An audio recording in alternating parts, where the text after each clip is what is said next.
Dobrý den, vážení diváci, vítám vás v Centru architektury a městského plánování v Kempu v Praze.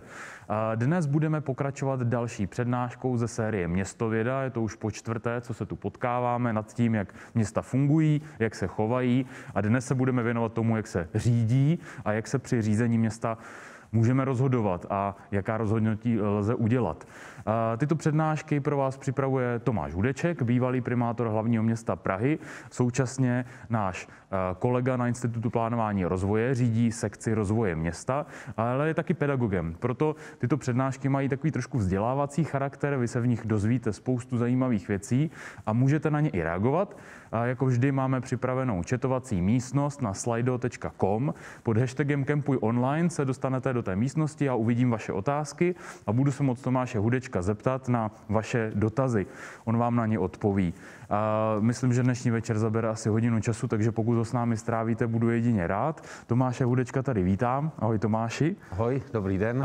Řekl jsem správně, že se budeme bavit o rozhodování ve městě dneska? Ano, budeme se bavit o tom, jak se vlastně i samotná města rozhodují a jak my vlastně uvnitř toho systému řízení máme rozhodovat, aby ta správa se dala nazývat dobrou. Výborně, takže já se na to těším se na vaše dotazy a sledujte pořad Městověda. Dobrý večer. Dnešním čtvrtém pokračování Městovědy jsem si připravil část, která si myslím, že se nás všech velmi intenzivně týká. Jedná se o téma, které uvidíte sami, že se dá velmi dobře vztáhnout na naše běžné každodenní chování a které se pokusím vám pomocí různých analogií popsat jako chování většího celku, tedy chování města, jako chování nás, lidí, kteří ve městě žijeme a nás, některých, kteří pracujeme jako úředníci, plánovači a také nás, některé, kteří pracujeme jako politici. To znamená, bude to trošku exkurs do toho, jakým způsobem se dá vlastně rozhodovat a jakým způsobem se dá rozhodovat uvnitř řídících vrstev města. Celým dnešním dnem a večerem se tím tématem bude prolínat jakási základní linka a to je, začneme si popisovat, co to znamená vlastně rozhodování každého z nás, každého člověka od rána až do večera. Vezmeme si nějaké zobecněné, nějaké příklady, podíváme se na to z nějakých různých úhlů pohledu, pokusíme se to zobecnit a toto pomocí analogií si pokusíme vysvětlit na situaci, kdy se celý městský organismus rozhoduje. Kdy zkrátka z nějakého současného stavu města se město skrze vlastní rozhodnutí dostane do stavu buď to lepšího, a pak to nazýváme správou dobrou, good governance, dobrá správa, anebo ta rozhodnutí budou nějaká suboptimální, špatná, nebo po případě uvidíme, že mohou být i žádná, což také nejsou většinou správná rozhodnutí. A je dobré ale i tato rozhodnutí nazývat rozhodnutími a tím pádem se ten stav města zhorší. Na úvod tedy dovolte, co to vlastně je rozhodnutí. Věc zcela běžná, kterou každý den každý z nás koná mnohokrát, ale nekonáme jej zpravidla vědomě, nebo spíše většinu rozhodnutí nekonáme vědomě. Rozhodnutí je trošku odbornějším jazykem takzvaná povrchová nelinearita. V každém systému takovéto rozhodnutí se děje, ale slovem rozhodnutí tady tento čin nazýváme až u systému, jakým je člověk, zvířata, po případě třeba města. Co to znamená ta nelinearita? Znamená to, že předtím, než se to rozhodnutí stane, je to v podstatě neodhadnutelné. V každém takovémto rozhodnutí a i u neživé přírody obdoba takového něčeho jako rozhodnutí se děje, tak se zkrátka nedá dopředu vypočítat, jakým způsobem se ten systém dále vyvine. U zvířat to mnohdy známe, když, nevím, třeba nějakým způsobem ohrožujete nějakého třeba psa, tak vlastně nikdy dopředu nejste schopni jednoznačně říct, zda vás kousne nebo uteče. Ano. U člověka je to rozhodování ještě volnější, protože dokonce může existovat situace a u člověka je to vlastně velmi zajímavá věc. My se můžeme vědomě nerozhodnout a vy to nepoznáte. Ano, když se na mě třeba někdo zle oboří a já se rozhodnu nekonat, tak to vypadá, že jsem se nerozhodnul a ve skutečnosti jsem se opravdu třeba i možná vědomě rozhodnul nekonat. Takže ta jakási volnost v tom rozhodování směrem k těm vyšším systémům roste.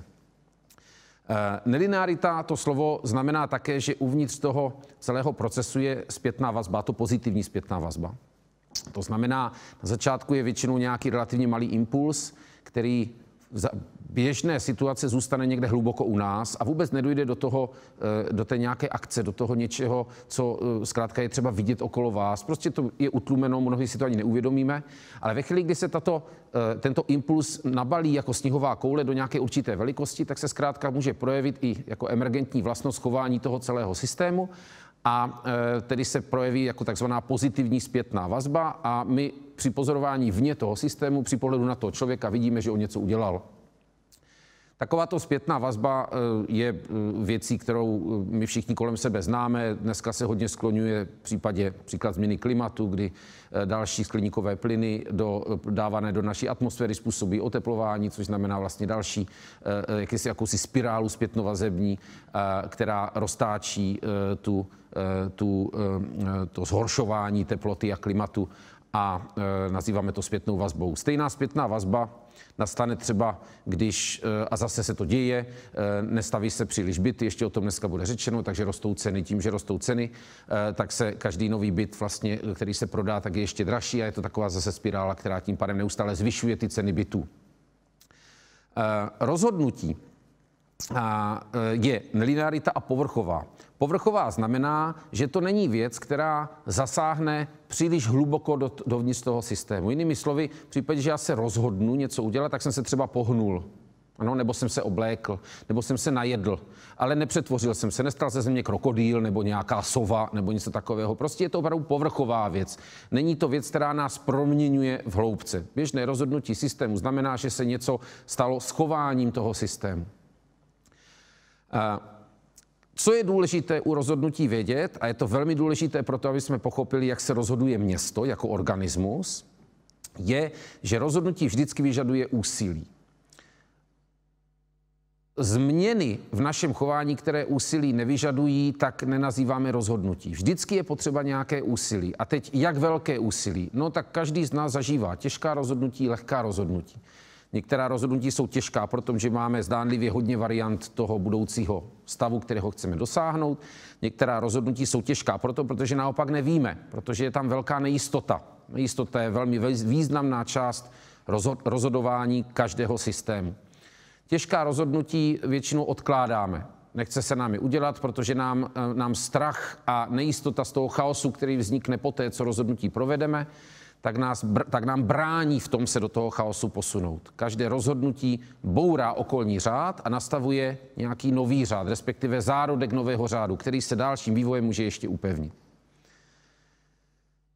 Nelinearita se dá v grafu zaznačit, jaký tady máme uprostřed. Je to jakási křivka, která v určitou chvíli odletí úplně daleko a musí z logiky věcí na jejím konci nebo v nějaké části dojít k nějakému zlomu, protože takto utíkající například exponenciální funkce by vedla nějaké samozřejmě nemožné hodnotě během nějaké určité časové jednotky. Takže grafem takové nelinearity, jakým je i rozhodnutí, je tady křivka například exponenciála. Pro každé rozhodnutí, které tvoříme jako lidé a pro každé rozhodnutí, které se tvoří v jakémkoliv systému, a tedy i městě, tak jsou většinou potřeba nějaké push a pull faktory. Ty push faktory, to je to úsilí. Ano, nějaké nutkání máme. Ano, většinou vnitřní. No. Ve chvíli, kdy to rozhodnutí nicméně děláme, tak zpravidla je před námi určité rozhodovací okno. Zkrátka ta situace je navozena tak, aby my se svým rozhodnutím do ní vešli. No, to znamená, pokud je to, nevím, třeba chceme jet autobusem, tak zpravidla máme už myšlenku, že ten autobus přijíždí. Jo? Málo kdo z nás jde čekat na autobus, pokud to není ve velkém městě, kde jezdí pravidelně autobusy, tramvaje, ale pokud vůbec nevíte, kdy jde autobus, tak málo kdo z nás vychází ven ze svého domu nebo bytu a teď tam čeká 2 dny, než přijde autobus. Většinou už máme i nějaký ten pull faktor. Víme, že ta možnost pro to rozhodnutí je. A ve chvíli, kdy to tak trošku převáží, nějakých, dejme tomu třeba 50% pro a proti, tak se zkrátka rozhodneme. Ty výhody z toho rozhodnutí, z toho nového řádu nás překonají ten status quo, který nás drží v tom řádu minulém.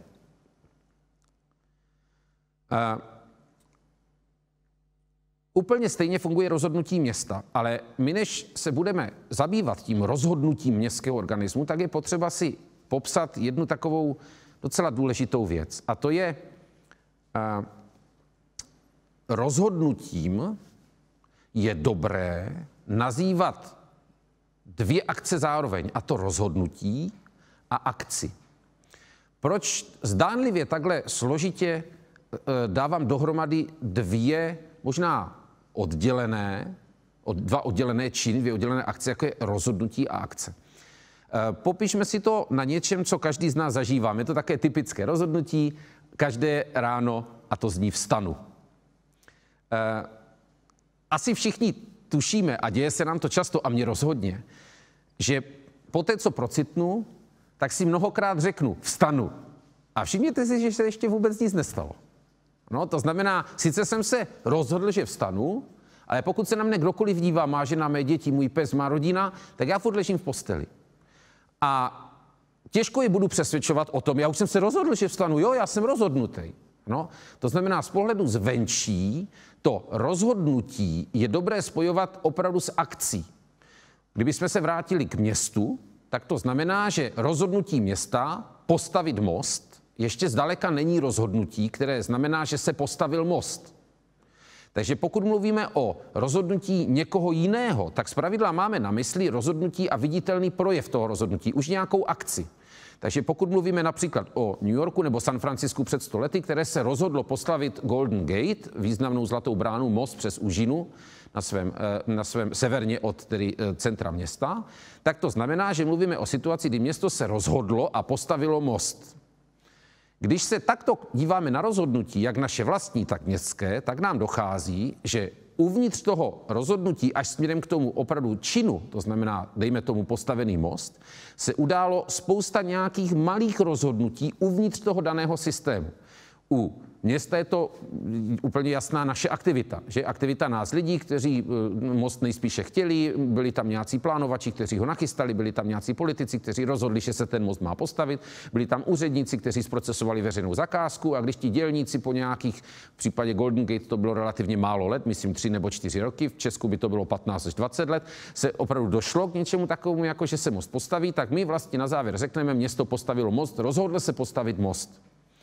Úplně stejně je to u těch našich rozhodnutí. To znamená, pokud my se rozhodneme vstanu a opravdu vstaneme reálně, to znamená, provedeme i ten hrozný ranní úkon, kdy se z té postele vyhrabeme, tak naprosto stejně vlastně někde hluboko v nás pracují části naše elementy, které se nějakým záhadným způsobem domluvily na tom, na základě push a pull faktoru, na základě nějakého nutkání, musel jsem třeba vykonat potřebu po celé noci nebo po včerejším pivu, nebo naopak musím do práce, takže nutí mě nějaký pull faktor ve smyslu, jestli nepřijdu za času do práce, ty budeš vyhozený a pak se to s tím stáváním bude ještě horší a horší, protože si budeš hledat práci a tak dál. Takže na základě nějakýchto takovýchto vlastně úrovní, které jsou hluboko uvnitř nás, úrovní našeho jak nějakého vědomí, podvědomí, tak i v úrovni našeho organismu, protože ty nutkání zpravidla vychází opravdu z nějakých potřeb našich lidských, tak my se vlastně navenek emergentně projevíme, jako že se rozhodneme. Většina těch rozhodnutí, jak jsem vlastně dneska začal, jsou v tomhle ohledu opravdu nevědomá a konáme automaticky. Co vlastně vůbec rozhodnutí znamená, jak se tvoří rozhodnutí? Klíčem k pochopení tady tohoto pro nás vlastně úplně automatického skutku je znalost něčeho, co kybernetika už 50 let využívá při konstrukci umělé inteligence a počítačů, a to jsou takzvané řídící vrstvy. Co to znamená řídící vrstva v systému? No, každý složitý systém je vrstevnatý, každý komplexní systém je vrstevnatý a existuje v něm několik takzvaných řídících vrstev. Můžeme si to představit na velmi obyčejné věci, jako je, když si třeba chceme uchopit hrníček s čajem nebo s kafem a chceme ho zvednout a napít se. Z naší úrovně, kterou vnímáme, to znamená, vidíme hrníček kafe a buď to automaticky cítíme polohu vlastní ruky, což v případě, že zavřeme oči, tak opravdu to tak je, A nebo ji vidíme, takže můžeme mít ještě zpětnou vazbu, že chytáme ten hrneček opravdu správně, že se zavřenýma očima se nám asi stane, že ho mineme svou rukou. Tak si všimněme, že ve chvíli, kdy my se pro ten hrneček natahujeme, tak náš mozek vysílá signál něco na způsob chytni hrneček. No, málo kdo z nás, myslím si, že i ti nejvíc lidé podobní Sheldonovi z teorie velkého třesku neuvažují způsobem pohni ukazováčkem a prsteníčkem a ohni palec tak, aby schytil ouško toho hrnečku, zatlač silou do malíčku. Jo, takhle nikdo z nás neuvažuje. Vlastně ten systém převodní, který od toho mozku vede až k té naší ruce, se děje skrze řídící vrstvy a my si z té pozice těch vyšších řídících vrstev neuvědomujeme akci těch nižších, ale ona tam je. Je to provázaná akce pro programátory, ajťáky a kybernetiky, je to podmínkový cyklus, který je založen právě na zpětné vazbě, kdy neustále probíhá kontrola toho, jestli ten pohyb je vykonáván správně a vždycky ta vyšší řídící vrstva tu nižší nějakým způsobem reguluje a nakonec, pokud to máme naučeno a náš systém je na to vybavený, nebo pokud po nějakém dlouhém zkoušení to u našich robotů umíme tak dobře naprogramovat, že umí nějaký podobný pohyb jako my, tak pak ten hrneček doneseme k ústům a napijeme se. Tady tyto takzvané řídící vrstvy, údajně člověk jich má 9. Abych pravdu řekl, snažil jsem se relativně dlouho v literatuře zkoumat, jestli jsou někde blíže popsané, jestli to není jenom odhad. A přiznám se, že jsem úspěšný nebyl. To znamená pouze ta zmínka, že je jich asi 9. To znamená jakýchsi 9 vrstev mezi tím, kdy já uchopuju ten hrneček a mezi tím, kdy vnímám a chci uchopit ten hrnec, tak je vrstev 9. To znamená člověk jako vlastně jeden z nejdokonalejších tvorů, které tady kolem sebe takhle máme možnost pozorovat. Údajně má těchto úrovní, řídících úrovní 9. Nás nebude zajímat rozhodně všech 9 řídících úrovní, protože směřujeme k městu a tam jich budeme vnímat o něco méně. Ale není jich až tak málo i v tom městě. Nás budou zajímat pouze ty 2 nejvyšší řídící vrstvy a ty už pojmenovali psychologové před více než 200 lety, mimo jiné Sigmund Freud, a to jsou vědomí a podvědomí. Sigmund Freud a jeho výzkum už je dnes přežitý, protože on si tehdy myslel například, že to, co si naše podvědomí nějakým způsobem touží, to, co naše podvědomí touží dělat, a my naším vědomím nějakým způsobem odmítáme, tak Sigmund Freud tenkrát to vykládal, jako že nám z toho vznikají nějaké problémy a potlačení těch nějakých vnitřních nutkání způsobuje nějaké nevratné dlouhodobé změny v organismu. A to už dneska víme, že to tak není, protože ta soutěž o ty podněty u nás v našem organismu je tak velká, že něco takového vlastně neplatí. Nicméně je dobré jeho jméno zmínit, protože k tomuto tématu jednoznačně patří. My máme o něco více řídících vrstev, než mají ostatní zvířata, díky tomu jsme byli schopni, a ostatní živočichové, a díky tomu jsme byli schopni postavit města, utvořit naši globální společnost a ovládnout planetu. Nakolik se nám to dneska může zdát jako něco ne úplně dobrého, tak je dobře, je myslím si správné na to pohlížet jako určitý úspěch našeho rodu a našeho druhu. A tady tuto naši schopnost máme díky tomu, že máme vrstevnatější tu schopnost sebeřízení a uvažování. A to právě o nějakou drobnou odchylku, o tu jednu vrstvičku, která v našem mozku je podle zatím dosavadních neurologů a výzkumu neurologů zde nad očima zhruba v čelním laloku. A díky tady této jedné vrstvičce navíc můžeme ji nazývat, že máme, ať nejsme až tak od těch zvířat oddělování, protože se ukazuje, že spousta zvířat je na tom velmi podobně jako my, ale ať to nezní tak hrozně, že ukazuje se, že opravdu některá zvířata mají něco jako vědomí, dokonce i ptáci některé druhy jsou schopní se v zrcadle poznat, což je pro nás pravda asi spíše nečekané, tak je pravdou, že tady tato kousek pronikavější vrstevnatost našeho řídícího aparátu způsobuje, že my jsme schopni více vědomně uvažovat než ostatní živočišné druhy. Zkrátka a jednoduše jsme schopni ještě jednou vrstvou, jako zpětnou vazbou vůči vrstvám nižším, pokrýt naše emoce.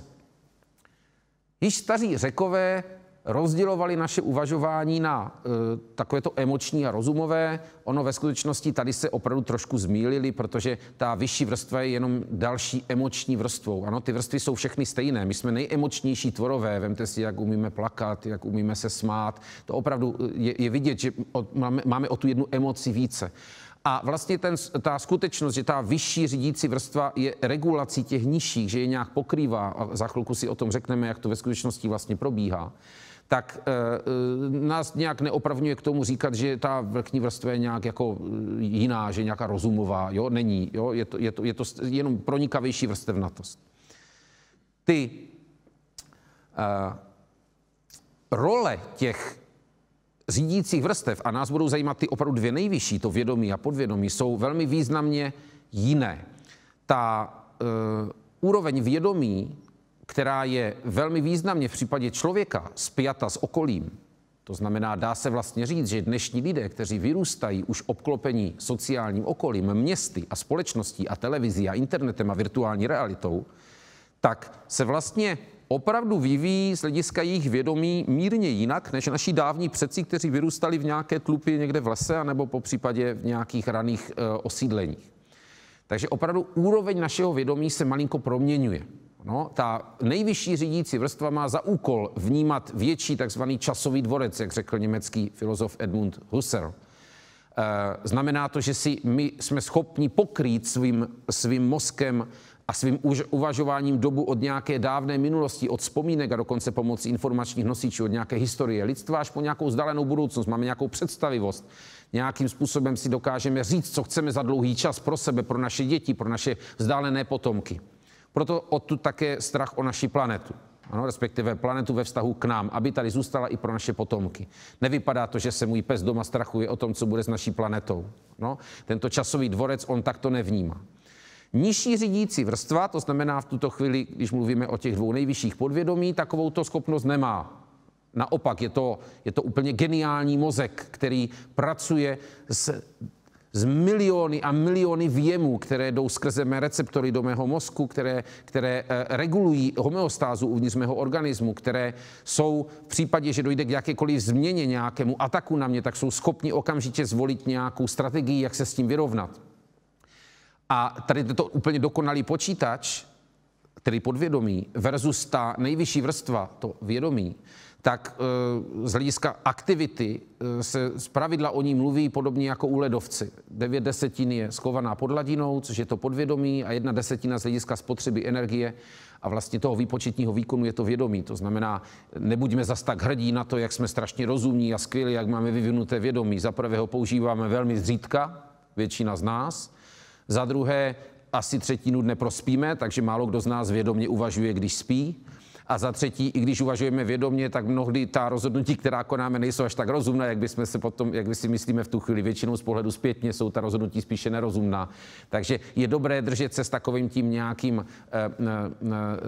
nějakou hrdostí na to, jak jsme strašně uvědomělí oproti jiným druhům živočichů malinko při zemi. Není to až takové, jak se to ještě třeba před 100 lety opravdu říkalo. Jak je dokonalé naše podvědomí, ví velmi dobře sportovci. Sportovci, a já jsem sem dal mého oblíbeného tenistu Rogera Federera, Švýcara, dlouhodobou světovou jedničku a stále nejlepšího tenista na světě z hlediska počtu vítězných Grand Slamů, tak na ně, když se opravdu při špičkové hře žene míček, tak v případě podání se žene až rychlostí 260-250 km za hodinu, v případě běžné hry 120-130. Pouze golfové míčky jsou rychlejší než tenisové míčky. Vědomí je v tomhle ohledu velmi nevhodný rádce. Kdyby Roger stál naproti tomu míčku a začal se vědomě rozhodovat, co s ním má dělat, tak vám garantuju, že ten míček by proletěl, on by ani nevěděl, že letěl. Takže sportovci velmi dobře ví, a ti nejvíc trénovaní sportovci se paradoxně netrénují jenom v tom, jak odrazit míček nebo jak rychle něco udělat, ale trénují se v tom, jak vypnout svoje vědomí. Dostat se do takzvaného flow, do stavu, kdy mozek vědomě neuvažuje, ale dělá podvědomě naučené reakce. A v tu chvíli je ten člověk schopen přehrát ostatní. Naopak strach, který vyvolá úvahu, jestli zvládnu nejbližší míček, je vlastně začátkem neúspěchu. Takže ti největší borci jsou naopak extrémně dobří v tom, že se umí tak soustředit na výkon, že to soustředění je nevědomé, vypnou vědomí. Jak tyto dvě vrstvy vědomí a podvědomí vlastně pracují, si teď popíšeme a už se vrhneme na rozhodování města. Ale bez tohoto úvodu si myslím, že by to byla škoda, že bychom to pak hůře chápali. Vidíme tady na obrazovce teď misku s jahodama. už léta dávám svým studentům tento obrázek. Je to proto, protože ani si to možná uvědomujeme, jahody většině z nás opravdu chutnají. Spousta z nás už dnes má alergie na citrusové plody, na různé typy jiného ovoce, ale jahody z nějakého důvodu tomu docela odolávají. Abych Pavel řekl, potkal jsem v životě pouze 2 lidi, kteří jahody odmítají. Jeden mi opravdu italský student říkal, že je alergický na jahody. Přiznám se, to je pro mě věc zcela nová, stalo se to loni, takže už se bohužel objevují alergie na jahody. A druhý člověk je můj synovec, který nejí ovoce ani zeleninu, a tedy nejí ani jahody. U všech ostatních lidí, které jsem zatím měl možnost potkat, tak se v případě jahod setkávám s tím, že jahody mají rádi. Proto si dovoluji tady dát bisku s jahodami a popsat na tomto příkladě, jak funguje vědomí a podvědomí. Podvědomí získává a učí se zkušeností na základě nějakých dřívějších prožitků, které jsme prožili. Pokud je něco nového, tak podvědomí si s tím neví rady. Pokud je něco už zažitého, podvědomí přesně ví, co má dělat. Někdy je ten návyk špatný, proto se říká, že odnaučovat se něco, co jsem se v mládí naučil, třeba špatně hrát na housle, špatně držet tenisovou raketu, špatně chodit zhrbeně, tak se odnačuje tíže, ano, protože podvědomí už to má hodně zafixované, jako kdyby se toho drží. Většina z nás má tedy s jahodami dobré zkušenosti. To znamená, podvědomí automaticky ve chvíli, kdy vám skrze senzory, skrze oči přepošle do vašeho vědomí obraz misky s jahodami, tak ho posílá už zároveň s nějakou emocí. Miliony a miliony neuronů u nás v mozku při pohledu na něco takového se shodlo na tom, že jahody jsou něco jako přítel, že je to dobrá věc a že bychom tím pádem měli po těch jahodách sáhnout. Respektive doputuje do našeho vědomí obraz misky s jahodami s pocitem chci. U toho jednoho Itala tam doputuje nesmím nebo zemřu a u toho mého synovce tam doputuje indiferentní pocit ovoce. Ale všichni ostatní mají určitě při pohledu na takovouto jahody i emoci chci. A následně v případě, že takto zaregistruji jahody, mé vědomí tím pádem dostane už impuls pro to, co s těmi jahodami má dělat. Nejspíše sněz je. Může se stát, že nás vědomí zastaví. Proč? No tak jahody jsou pro mého syna, jsou na dort. Ano, sním-li tyto jahody z této misky, dort bude bez jahod. Za prvé on bude plakat, za druhé mě žena zabije, protože jsem snědl jahody na dort, respektive pošle mě dolů do obchodu, abych koupil jahody nové. Teoreticky se může stát i obrácená situace, to znamená, ty jahody, já třeba jsem najezený, ano, budu opravdu přejezený. A pohled na jahody mě řekne, já už nemůžu žádné jídlo, ale protože bude nějaká společenská událost, tak budu si muset, abych neurazil, třeba tu jahodu vzít. To znamená, dokonce jsem schopen vědomím to podvědomí překonat. Tu zpětnou vazbu já teoreticky jsem schopen nějakým způsobem roztrhnout a vědomě, i když bych třeba opravdu jsem přejezený nebo je mi špatně, ano, tak si tu jahodu můžu vzít, i když mé podvědomí říká, ne, sice ty jahody jsou dobrý, ale teď děti špatně. Ten motor tím pádem těch akcí tvoří podvědomí. To je ta síla, to je ta energie, která je z našich buněk. Nemáme ji od ničeho jiného než z našich buněk. Proto, když jsme unavení, tak se neumíme rozhodovat. No?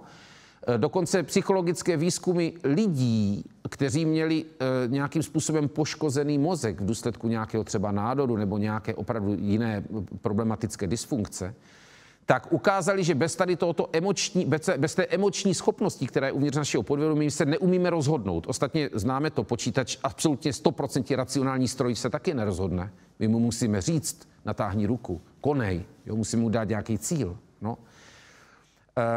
Vědomí je výborný rádce pro takové ty volby, které jsou složité a nové. Chceme koupit auto třeba. No, tak podvědomí nám, ženské podvědomí u některých žen je jednoduché. Červené auto, velké, malé. Ano. Vybírání auta pro muže je katastrofa. Že? Otevřeme tabulku, všechny hodnoty vychází zajímavě. Jedno pro rychlé auto, jedno pro úsporné auto, jedno pro velké auto, jedno pro rodinné auto a my nejsme schopni se rozhodnout. Musíme nějakým způsobem začít plánovat, musíme vědomě odstoupit, říct si chceme rodinné, tím pádem odloučíme polovinu těch aut na výběr a nakonec vybereme jedno. Takže s tím nám pomůže vědomí.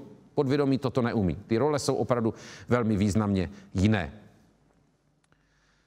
Nepřítomnost těch vrstev je velmi zásadní. Ano, pokud teda není podvědomí, nemáme žádný motor pro naše konání, nemůžeme se rozhodnout. Pokud nemáme vědomí, tak zase jednáme hystericky.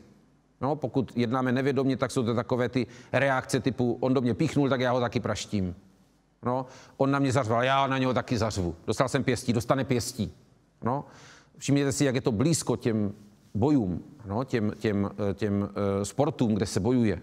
Ano, opravdu nachystáno na vrácení rány. Náš organismus je nachystán na to, ale vědomě jsme schopni to nějakým způsobem ovlivnit.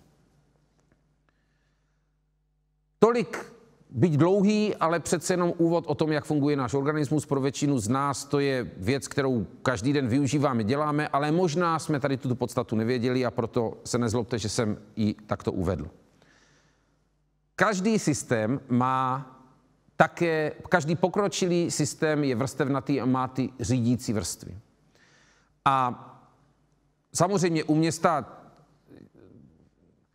slovo vědomí nepoužíváme. U člověka je spojeno slovo vědomí se svobodnou vůlí a my městům po právu nechceme přisknout svobodnou vůli, protože by se také mohla obrátit proti nám, že všichni víme, že tam někdo rozhoduje. Že pokud někdo postaví něco na vaší zahrádce, tak to někdo rozhodl. Není to jako, že si to město samo udělalo. No? To znamená, my si myslím po právu ještě jako Česká republika se zkušeností z totalitních režimů odmítáme to, že vyšší celky, jako je stát a město, má nějakou svou vlastní vůli a je to dobře. Ale ta analogie a ta obdoba tam svým způsobem opravdu jako je, můžeme si ji představit. Ano? Ale za to rozhodování města jsme samozřejmě odpovědní my. Nejvyšší dvě řídící vrstvy ve městě, to znamená jakási obdoba vědomí a podvědomí, zde ale opravdu jsou. A tou nejvyšší řídící vrstvou jsou politici. A tou podvědomou, tou druhou nejvyšší řídící vrstvou jsou úředníci, administrativa. Můžeme nazývat možná nepřesně jakási správa města, ano. Zatímco politická reprezentace je tou nejvyšší řídící úrovní, tím jakýmsi vědomím města. A v těch analogiích teď budeme chvíli pokračovat. Podvědomí města, neboli administrativa, neboli úředníci. To je řídící vrstva, která ve svém komplexu ví všechno o tom, co se děje uvnitř toho města. Neznamená to, že každý úředník ví o všem, stejně jako každá buňka, každý neuron v našem mozku samozřejmě neví o tom, co se všude děje, ale v tom celém domě, v té celé radnici, kde pracuje v Praze třeba 2100 lidí na magistrátu hlavního města Prahy, kdybychom k tomu přiřadili i všechny zaměstnance města, včetně zaměstnanců třeba dopravního podniku, nakolik už to nepatří úplně do té nejvyšší řídící vrstvy, už by to byly nějaké nižší, tak těch zaměstnanců města Prahy je okolo 60 000. Ale ta opravdu úřednická skupina z krajské úrovně hlavního města Prahy čítá 2100 úředníků.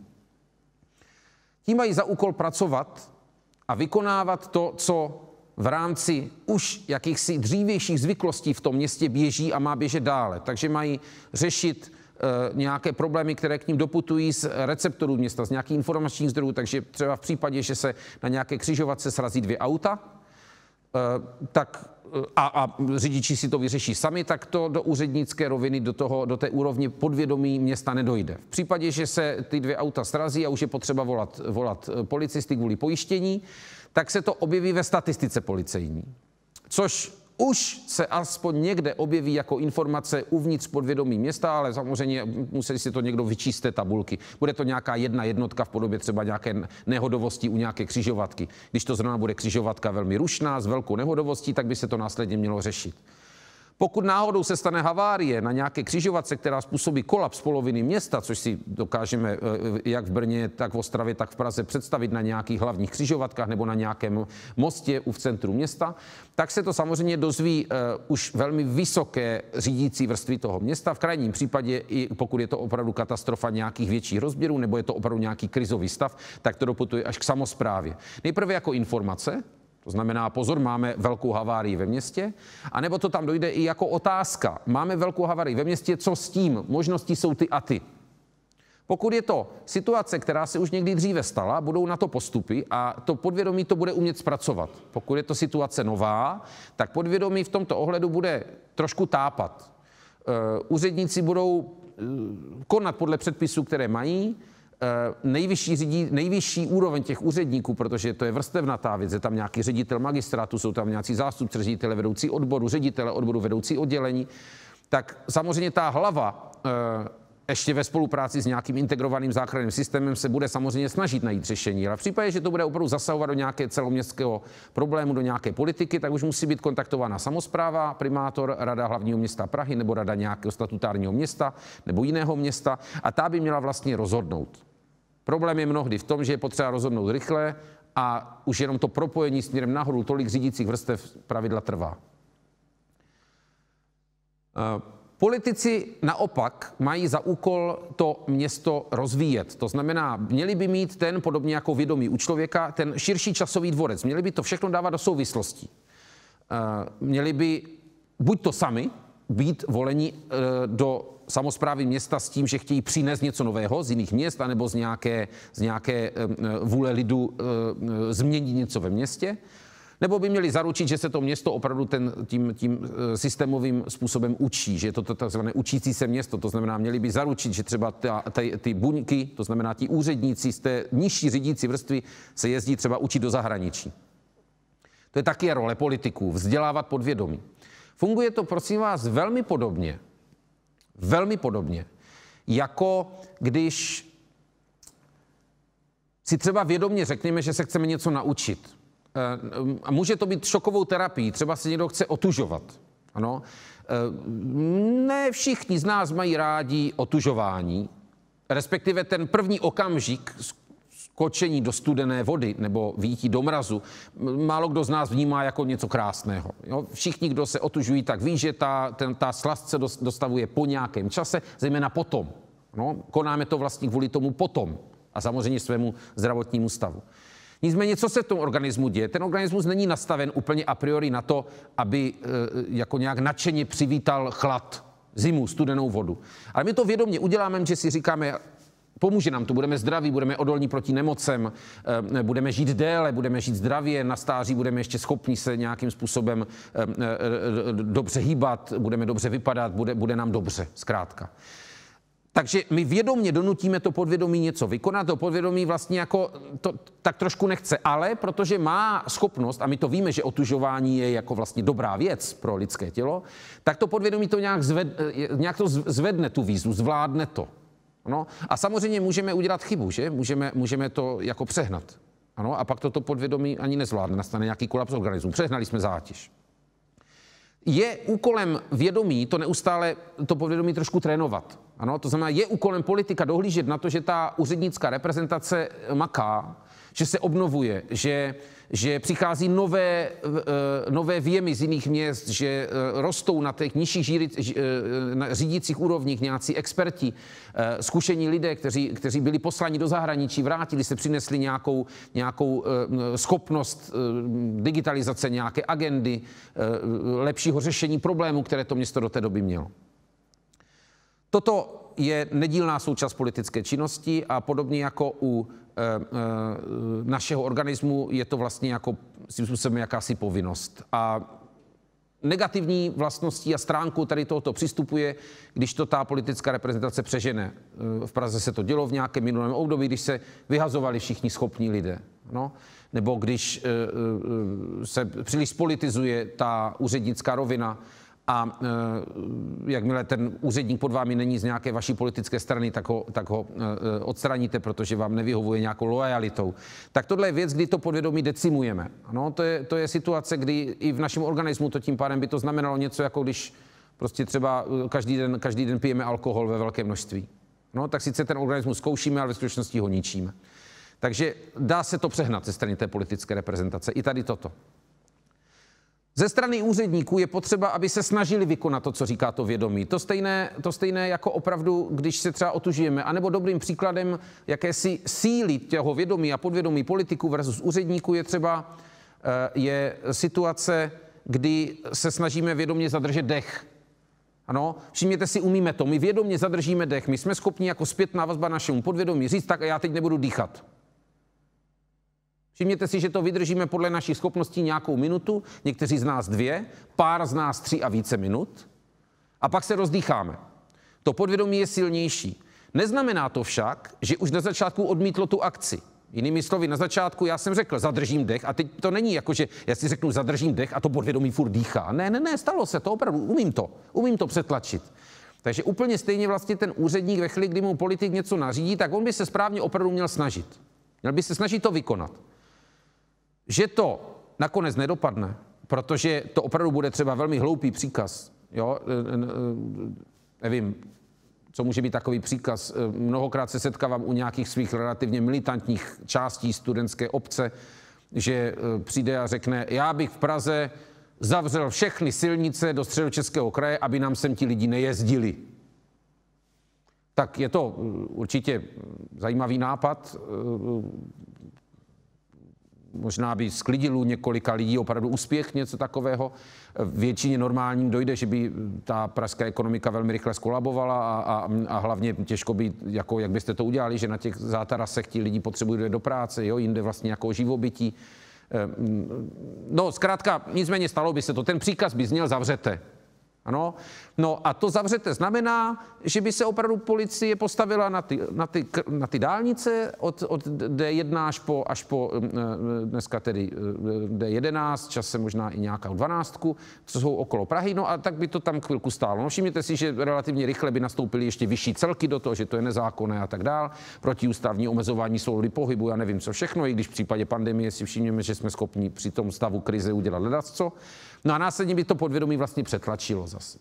Jo, ti úředníci vlastně, nejen ti lidé jako úplně nějaké elementy toho systému, ale i ti úředníci by řekli, hele, ale to fakt nemůžeme, teď já budu trestně stíhaný za to, že já tady toto nařizuju, jo, tohle já nemám popisu práce a tak dále. No a ten systém by se zase vlastně jako rozdýchal.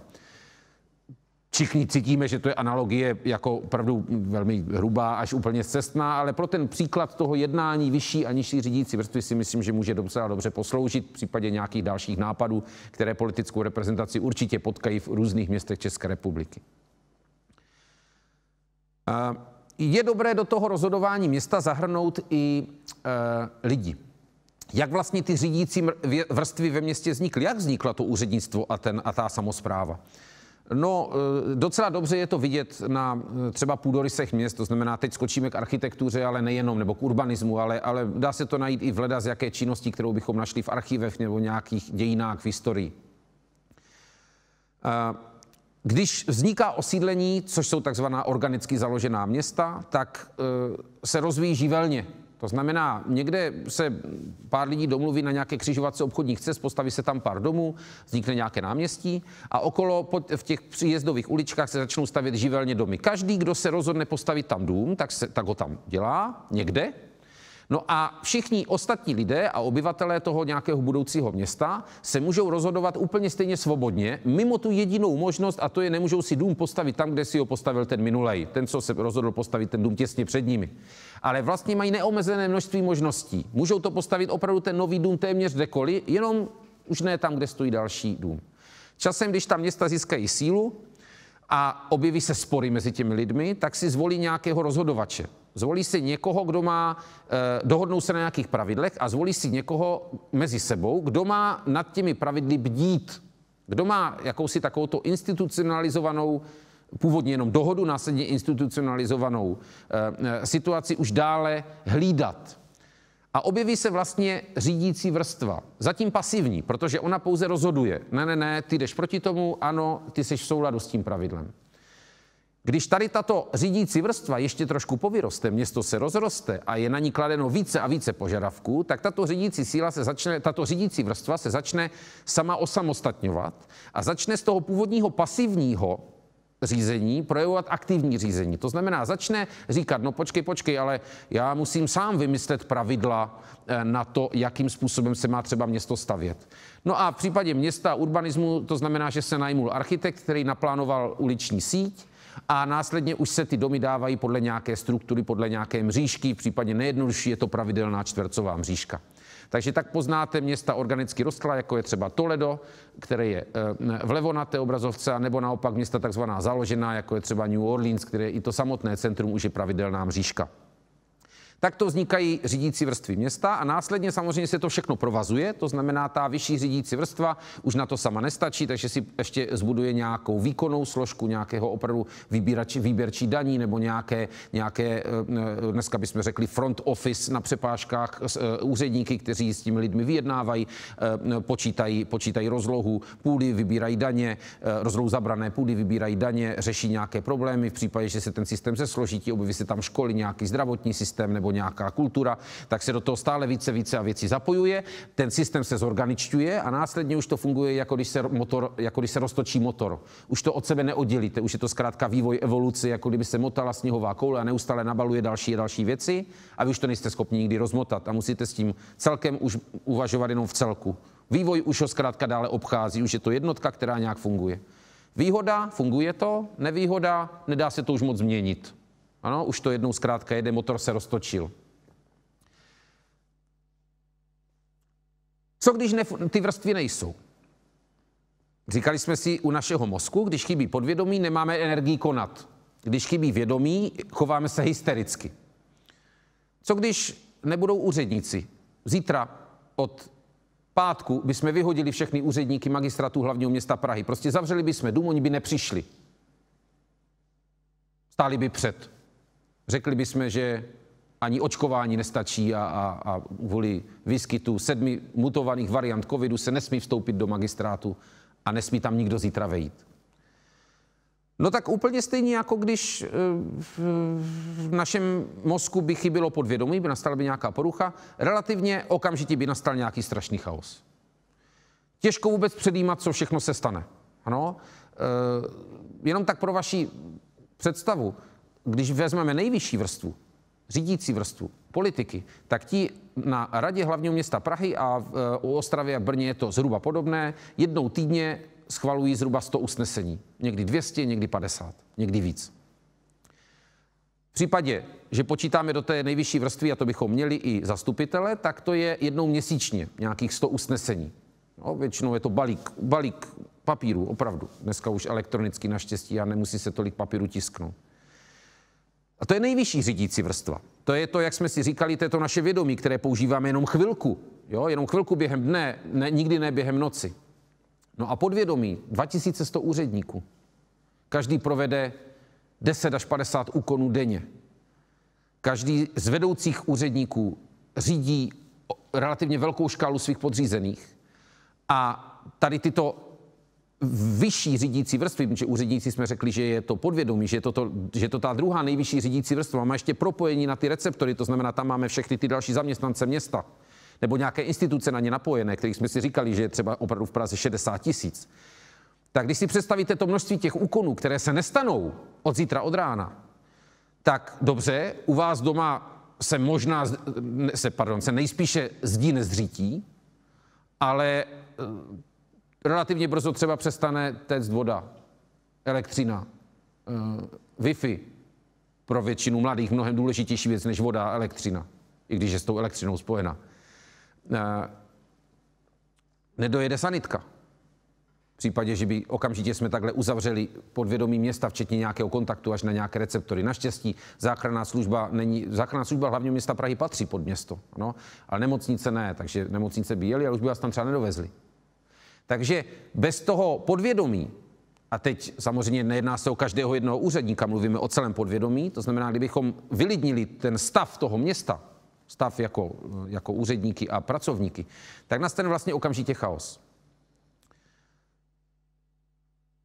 Rada by seděla, rozhodovala by, nikdo by nevykonával její rozhodnutí. Vlastně by se fakt nic nestalo. Chyběl by motor. Lidé by hodně nadávali, takže by se relativně brzo všechno obnovilo. Co když chybí politici? Často zmiňované téma, že na co je máme, vyhoďte je, zbytečně nepotřebujeme je, žvanírná. No ano, no, tak když zítra nebudou politici, zavřeme radnici, nepustíme tam primátora, radu, zastupitele, no tak je pravda, že elektřina půjde, záchranka vás doveze, Wi-Fi půjde taky, že? Takže virtuální realitu si můžeme nasadit na hlavu, můžeme hrát, vlastně nebude žádný problém. Ano, nebude vlastně žádný problém zítra. Nebude žádný problém za týden. Nebude asi žádný problém ani za měsíc. Ale za rok spadne most. Nebo za rok se zjistí, že se snižuje počet vystavených bytů. On se bohužel snižuje i tak, když tam ti politici sedí, ale to je jiná věc, k tomu dojdeme. Nebo za rok zjistíte, že všechna ostatní města se posunula a upravila veřejné prostředí, veřejná prostranství tak, že když se tam pojedete podívat, tak to bude násobně lepší než to vaše město. Zjistíte, že není tak obhospodařována zeleň, jak byla dřív. Proč? No, protože přece jenom je potřeba trošku to podvědomí honit a trénovat. Dělejte to, není to tam dobré. Neočistili jste chodník od exkrementů psích. Na náplavce jste nechali od soboty do neděle odpadky. To znamená zhruba, že se tam nedá projít, protože je tam bordel po sobotě. Strašnej. Takže hned nepoznáte nic, ale dlouhodobě nastane postupná deteriorace toho prostředí města a toho chování města.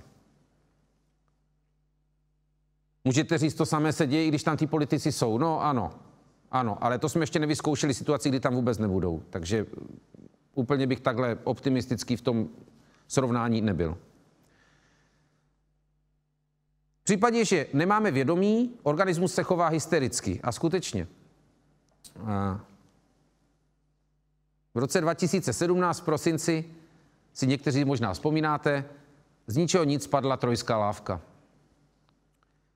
Já jako člověk, který do toho malinko viděl, do toho fungování magistrátu v té době, tak je mně docela jasné, že se to, jako, ne, že se tohle mohlo stát, to nikdo nevěděl, ale že se nějaké takové hrozné situace dít mohou.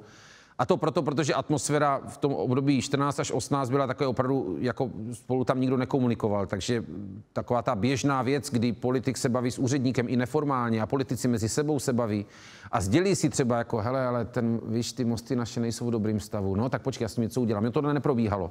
Ano, probíhala jenom taková ta oficiální, ještě k tomu velmi nevraživá komunikace mezi tehdejší politickou reprezentací navzájem mezi politiky a úředníky. Takže se tak trošku vůbec nedivím, že v rámci důležité komunikace, mimo jiné i o stavech mostů, se tohle zas tak moc neřešilo. A samozřejmě tam byly technické problémy v tom městě a tak dále. Nesnižuju závažnost té techniky, ano, ale dokážu si představit, že ta nekomunikace na magistrátu tady tento problém vlastně umocnila, nechala ho proběhnout. Všimněte si, co se tenkrát stalo. Spadl most. A jako hysterická reakce, kdy vlastně do té doby se nedělo nic, tak se stalo, že najednou o týden později se z noci na noc zavřel Libeňský most. Co kdyby také spadl? A jestli jste to zaregistrovali, tak po celé republice začaly v novinové články. Všichni zkontrolují všude mosty. Ano. Klasická hysterická reakce, pád trojské lávky přece pro boha neznamená, že v Brně spadnou 3 další mosty. Jo, málo kdo z nás si troufne myslet, že pád trojské lávky je nějak spojen s tím, že v Ostravě spadne most. Ano. Ale skrze informační kanály v České republice se tady toto přesunulo a ostatně, když vidíte i ty titulky, tak do dneška to rezonuje. Rezonuje to samozřejmě správně, že stav našich mostů opravdu není dobrý, že dluh na komunikacích v Praze, včetně mostu, je 20 miliard už od roku 2014, když jsem tam ještě seděl a vůbec se nezměnil od té doby. Takže je pravda, že ta úroveň těch silnic a mostů je stále velmi bídná a něco se s tím opravdu dělat musí. Takže takovéto hysterické reakce my opravdu jsme schopni pozorovat u těch velkých organismů a dokonce i navzájem. Ano, pichlo se do vosího hnízda někde, takže jiné město úplně stejně k tomu postaví. V rámci interakce dvou nejvyšších řídících vrstev ve městě, vědomí a podvědomí, to znamená v rámci typu té interakce, jsme schopni rozeznávat dva módy rozhodování. Jeden mód je v klidu a druhý je v krizi. Mód v klidu, to je takové to lenošení. Schází se parlament neboli městské zastupitelstvo, rada města a bez nějakého tlaku, který by na to město byl vyvíjen v podobě nějaké mimořádné situace, velká voda, požár, katastrofa, pandemie, tak se rozhoduje. Tvoří strategie, diskutuje se na tom zastupitelstvu. Vystupuje primátor, radní a říká, navrhuji tady schválit strategii rozvoje udržitelné mobility. A vystupuje opozičník a říká, lžete, to není pravda, to, co jste tady přinesli, je nějaký blbý nápad, který je spojen s tím, že vaše tetička má firmu, která prodává elektromobily. A nějaké bizarní věci se tam objevují, někdy pravdivé, paradoxně. Podvědomí stále pracuje a vědomí na základě širších vztahů zjišťuje, co by mohlo v benchmarku s ostatními městy dělat a snaží se to implementovat do chodu města. Je dobré říct, že schválení nějaké strategie ještě neznamená rozhodnutí. Ano, to jsme si na začátku řekli, že postavit most znamená ne rozhodnout se postavit most, ale skutečně ho postavit. Schválení strategie je nástroj pro to, aby se něco stalo. Strategie dostupného bydlení je nástroj pro to, aby se stavěly byty. Dokud se byty nestaví, ještě nedošlo k rozhodnutí. Takže v tomhle ohledu samospráva sice něco vykonala, ale město se fakticky ještě nerozhodlo. Jestli Varšava staví 20 000 bytů ročně a my stavíme tady 4 000 bytů ročně, tak to znamená, že Varšava se rozhoduje o něco lépe. Ještě o tom bude řeč. Strategie bydlení je v tomhle málo. Ve chvíli, kdy nastane období krize, přirovnáme-li to k něčemu našemu osobnímu, tak je to jako když stojíme tváří tvář nějakému útočníkovi s nožem. Stojí před náma útočník s nožem. Co se děje? Podvědomě reagujeme. Hromadí se v nás adrenalin, protože jsme v důsledku dlouhého vývoje organismu v historii naší planety a našeho lidského druhu naučení utíkat před takovým nějakým nebezpečím. Výjem útočníka doputuje k nám do mysli. Pokud většina z nás je, a to je, netrénovaných na agresora před námi, nemáme po ruce zbraň, neumíme s útočníkem s nožem zamávat nějak tak, aby nám neublížil, tak nám dojde podobně jak s těmi jahodami do našeho mozku, utíkej. V tu chvíli není moc dobré začít diskutovat vnitřně. Stojí přede mnou útočník s nožem? Nevidím náhodou jenom stín nějaké lampy, která tady odvedle v noci háže stín na protější stěnu. To není dobrý nápad, že? Protože než si mentálně rozhodnete, podobně jak ten Roger Federer, jestli to je útočník, tak máte nůž v sobě. Tváří tvář tigrovi není vhodné diskutovat, jestli je to tygr. Je dobré utíkat. A nebo pokud umíte tygra zvládnout, tak uděláte třeba krok vpřed. Ano, spousta z nás má naučeno něco, že má udělat krok vpřed a leknout toho útočníka. Úplně stejně ty řídící vrstvy fungují, když se na město žene nějaké takové nebezpečí, jako je povodeň, nebo se na to město žene nějaká katastrofa třeba v podobě pandemie. Ano, může se stát třeba, že na pražské letiště klesá zrovna letadlo a je tam člověk s nějakou zhoudnou nemocí a ví se o tom. No. To znamená, úplně stejně se na základě minulých zkušeností aktivizují složky a ty doputujou, jak jsme si řekli, v případě nějaké velké havárie k té samosprávě, k té nejvyšší řídící vrstvě a ta má rozhodnout.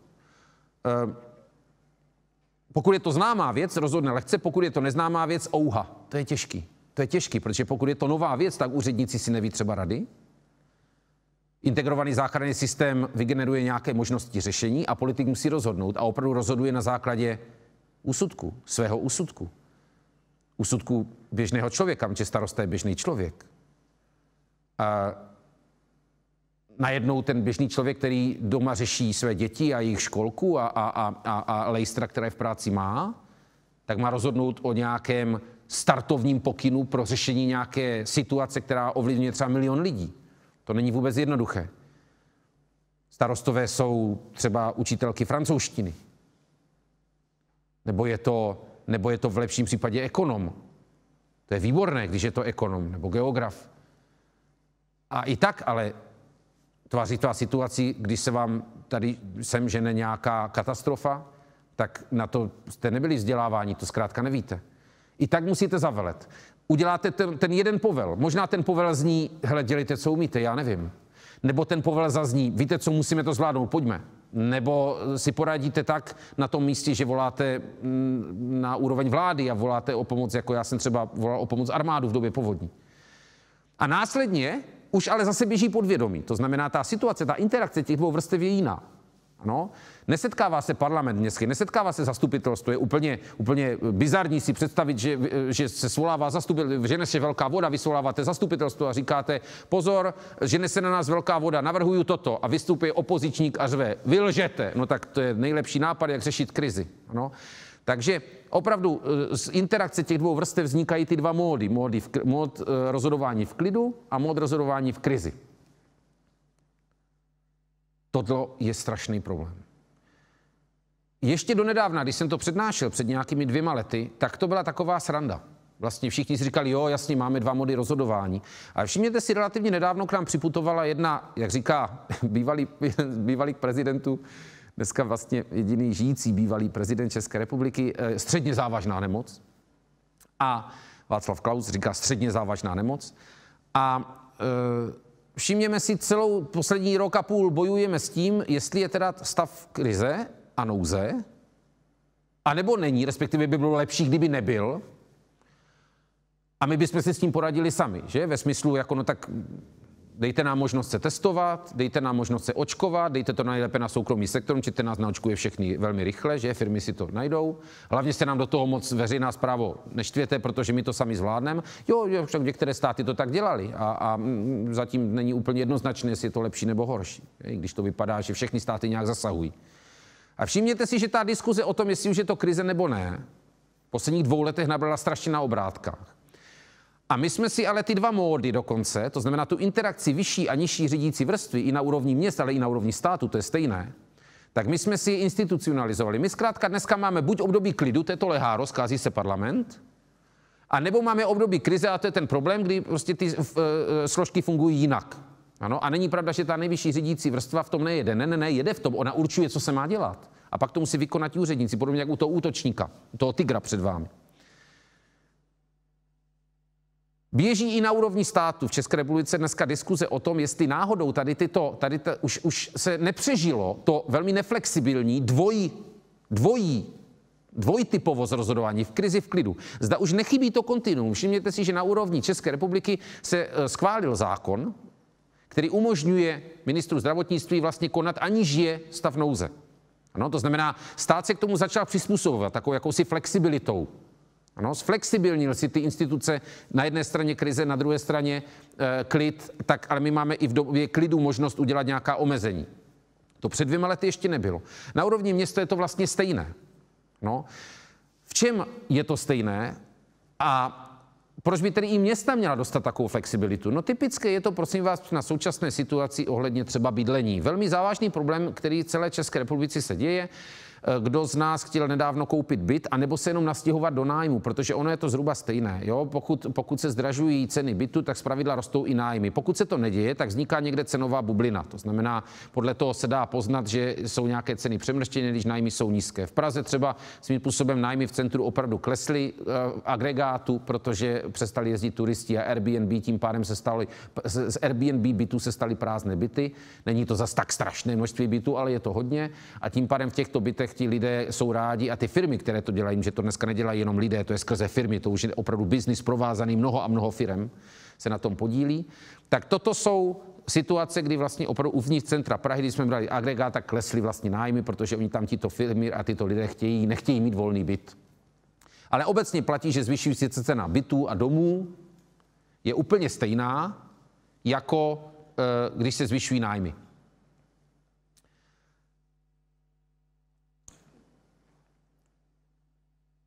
Kdy však je už krize? To znamená, kdy dochází k situaci, kdy my ve městě začneme vnímat, že nedostatek bytu je takový, že způsobuje krizovou situaci. To znamená, kdy je na čase říct, máme mód krize, máme mód, při kterém musíme direktivně, podobně jako při určité jiné hierarchii rozhodování, který v době krize je, kdy vlastně my máme přepnout do stavu nouze a rozhodnout třeba stavte byty.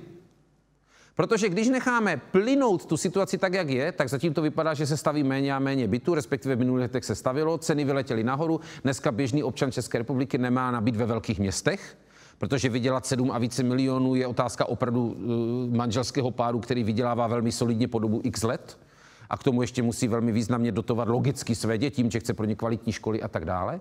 To znamená, je to situace, která se vlastně v dlouhodobém vývoji jeví jako podobně, že politici nerozhodují, vede to prostě do špatných stavů. A kdy vlastně nastává ta situace, že už je krize? Kdy máme my přepnout do krizového modelu? Společnost si s tím vždycky nějak poradí. Vemte si, za komunismu se prostě tím pádem rozhodlo na úrovni vyššího celku, na úrovni státu postavíme sídliště. No jo, ale všimněte si, co z toho vzniklo. Sídliště.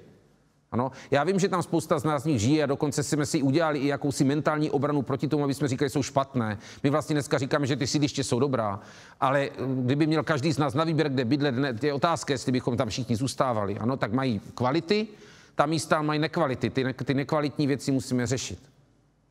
A rozhodně si myslím, že není zájmem stavět další sídliště. To asi není.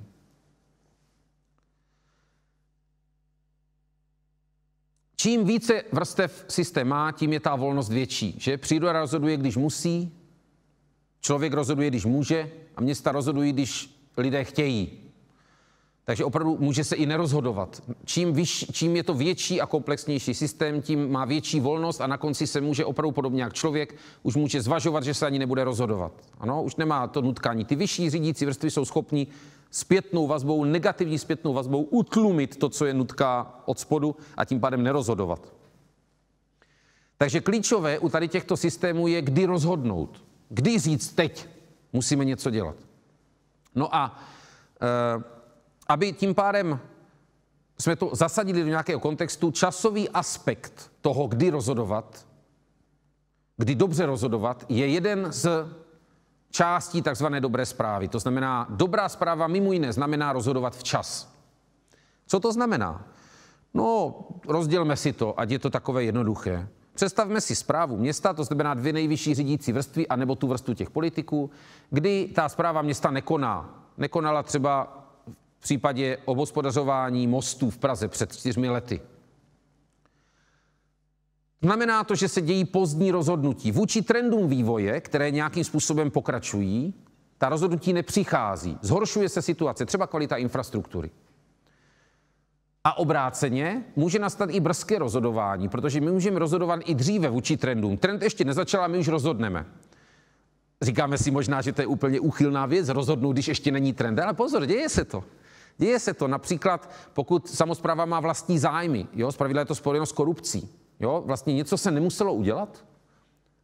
Nevím, nějaká příjezdová komunikace někam. Nebo vzpomínám si sám na magistrátu, když jsem tam seděl ještě v roce 2013, se rozhodlo, že se opraví záchodky. Velmi dobře vím, proč se opravily záchodky. V přízemí byly fakt strašné záchody. Rozhodlo se, že se opraví a já jsem potom v prvním patře šel na záchody a tam byly dobré záchody a ty se opravovaly taky. A já jsem si říkal, ježišmarja, proč opravují i ty dobré záchody v prvním patře? No, protože v rámci úřednického aparátu se schválila větší zakázka, aby firma měla peníze i nejen z opravy jednoho záchodu, jak se opravili i ty v tom prvním patře. Velmi dobře si to vzpomínám. Strašně mě to mrzelo, že jsem tomu nebyl schopen zabránit. To je typické vlastně brzké rozhodování. Tady v této úrovni to bylo u podvědomí města, u toho úřednického aparátu, ale u politického to zpravidla je spojeno s korupcí. No a dobrá zpráva je někde mezi, že může konat aktivně vůči trendům, může konat pasivně vůči trendům. Jak je to v Česku? A tím vlastně trošku zakončíme tu naši dnešní diskuzi, na kterou se vlastně těším ještě po tom mém úvodním slově tady. V Praze a v České republice, to znamená ve velkých městech, můžu říct, se to, co jsme si řekli, v tom ideálním stavu, kdy vlastně ta řídící vrstva má docela otevřené pole působnosti, ví, co má dělat, vyjadřuje jakousi vůli, úředníci vykonávají, úředníci pracují, jakmile odpracují nějakou dobu, nějakých mnoho úkonů, jednou za čas se v tom rozhodování vynoří zase zpětně k té politické reprezentaci. Ta politická reprezentace projeví nějakou vůli. Vůle znamená, ano, chceme to tak a zase úředníci konají a takhle to funguje relativně dlouho vždycky na úrovni úřednického, na úrovni podvědomí, které se snaží naučit nějakou novou věc a jednou za čas je kontrola toho vědomí, která posílá tu věc dále. Takhle ideálně by mělo město fungovat. Proč to tak nefunguje v Česku a v Praze a ve velkých městech? No, první věc u velkých měst problematická je ta, že i to samotné vědomí města je vrstevnaté. My máme městské části a město. Ano, to znamená, tam dochází k prvním třenicím. V případě Prahy je to dokonce lemováno tím, že je 1171 zastupitelů voleno v Praze, což je dost velký počet na to, aby jsme se mohli snadno dohodnout. Respektive se vůbec dohodnout nemůžeme, protože zhruba po půl roce se vyčerpává jakási osobní sociální rovina, sociální kapitál těch lidí spolu komunikovat. Radní spolu přestávají komunikovat, v případě, že jsou ze stejné strany, tak tam vznikají frakce, v případě, že jsou z různé strany, z různých politických stran, tak tam vzniká úplná nějaká politická nevraživost, perou se o stejné voliče. No a zhruba 2 roky po volbách už potom nejsou schopni udělat víceméně nic nového, protože jsou ty vztahy tak narušené, že se každý bojí o to své natolik, že vlastně krok dopředu je hrozně problematický. Je bohužel příliš velká disharmonie mezi vědomím a podvědomím města. Víme, že dobrá rozhodnutí jsme schopni konat, když jsme v nějaké harmonii, když jsme třeba na jezení, odpočatí. Ano? A představte si tam ty bojující radní. Ano? Tak to se opravdu moc nedaří. A podobně, jak je tam nakreslená ta hlava s těmi čárami, prosím vás, tohle se děje hrozně ve velkém. Parceluje se díky tomu, že máme více radních, máme velmi zvláštní volební systém, který byl, prosím vás, ale udělán s dobrou myšlenkou, protože ta původní myšlenka byla, že bude existovat podvědomí města úřednický aparát a nahoře se bude scházet 11 lidí v radě města, ať už je to Ostrava, Brno, Praha nebo nějaké kraje, to je jedno, velká města klidně, můžeme vzít všechna dohromady. A že oni se sejdou a na základě toho, co jim přednese to podvědomí, tak oni něco udělají. To už dávno není. To už dávno není. Dneska má každý radní robustní sekretariát. A ten sekretariát mnohdy i vykonává činnost za toho radního, něco rozkazuje, přikazuje a tak dále. Ten radní je rád, že tam má sekretariát, protože to jeho obrana, zvyšuje to jeho moc proti ostatním radním. Může sekretariát dávat příkaz nějakým složkám v tom městě, aby se s nima třeba nemusela ani potkat, aby ho to nestálo emoční sílu. Takže takováto parcelace je z hlediska lidského úplně přirozená, už je na to magistratu 10 let, ale nebyla taková v roce 92, 93, 94. Ta myšlenka toho byla zcela jiná. Je krátká volební perioda. V případě soukrají Prahy a Středočeského kraje dohromady, soukrají, to můžeme nazvat, tak je dokonce 2 roky, protože 2 roky se obměňuje politická reprezentace v Praze nebo ve středních Čechách a vy máte organický celek nějakým způsobem řídit. Přesně, když ti jedni se dostanou do situace, kdy už jsou úplně rozhádáni a nemůžou dál, tak se změní ta druhá politická reprezentace. Ti zase jedou chvilku a pak, když se dostanou na tu svoji psychickou hranu, tak ti už zase se mění. Takže to je perioda dvouletá v podstatě. No. Tady ta parcelace toho vědomí, kdy se ty rozdílné politické strany, a pokud tam nedej bože je jedna politická strana, tak zase ty frakce v ní takhle objevují, tak se propisují bohužel do vnitra, do toho podvědomí. Je to, kdyby nám opravdu takhle někdo sekal hlavu, jo? Což těžko si dokážeme představit, že funguje naše hlava, když někdo takhle rozseká. Na část školství, zdravotnictví, rozpočet, území, infrastruktura, doprava, dopravní podnik. Jo? To je úplně cestné to řešit odděleně, ale děje se to tak. Ve velkém městě je ta složitost taková, že do toho vstupují odborníci. V případě Prahy Institut plánování a rozvoje, dříve organizace, která se zabývala zejména urbanismem, před nějakými 5-8 lety organizace, která se zabývala i kulturou, i trošku školstvím a měla tendenci, měla našlápnuto být tou odbornou složkou, která pro ty politiky vypracovávala návrhy řešení a ti následně nějakým způsobem předávali to know-how dovnitř toho magistrátu, dovnitř těch úředníků, mezi ty úředníky. Co se děje dneska? Dneska každý radní si zakládá svoji příspěvkovku nebo akciovku, protože potřebuje zvýšit svoji moc, aby mohl prezentovat, co všechno dělá. Takže to proniká i do té úrovně těch odborníků, i do té úrovně těch koncepčních pracovišť, nejen těch akciovek, co mají vykonávat, stavět silnice, dělat nějaké IT novinky a budovat smart city, ale nemají koncepční organizaci. Chybí to, aby byla, tak si založí ten vlastní radní. A dá tam svého člověka, aby to bylo pro něj, aby to pracovalo pro něj, aby to přinášelo jeho PR body. Takže v Praze máme dneska IPR 1, IPR 2, IPR 3, ještě bude IPR 7. Za 5 let tady bude 7 IPRů, jenom se budou každý jinak jmenovat. Takže tady takováto triáda, politici, experti, úředníci, to, co by vlastně mělo fungovat v rámci těch řídících vrstev, ti odborníci jsou potřeba u velkého města, u malé obce ne, ale u velkého města jsou potřeba. Tak v Praze vypadá takhle. Takhle máme řídit město. Velké v Česku.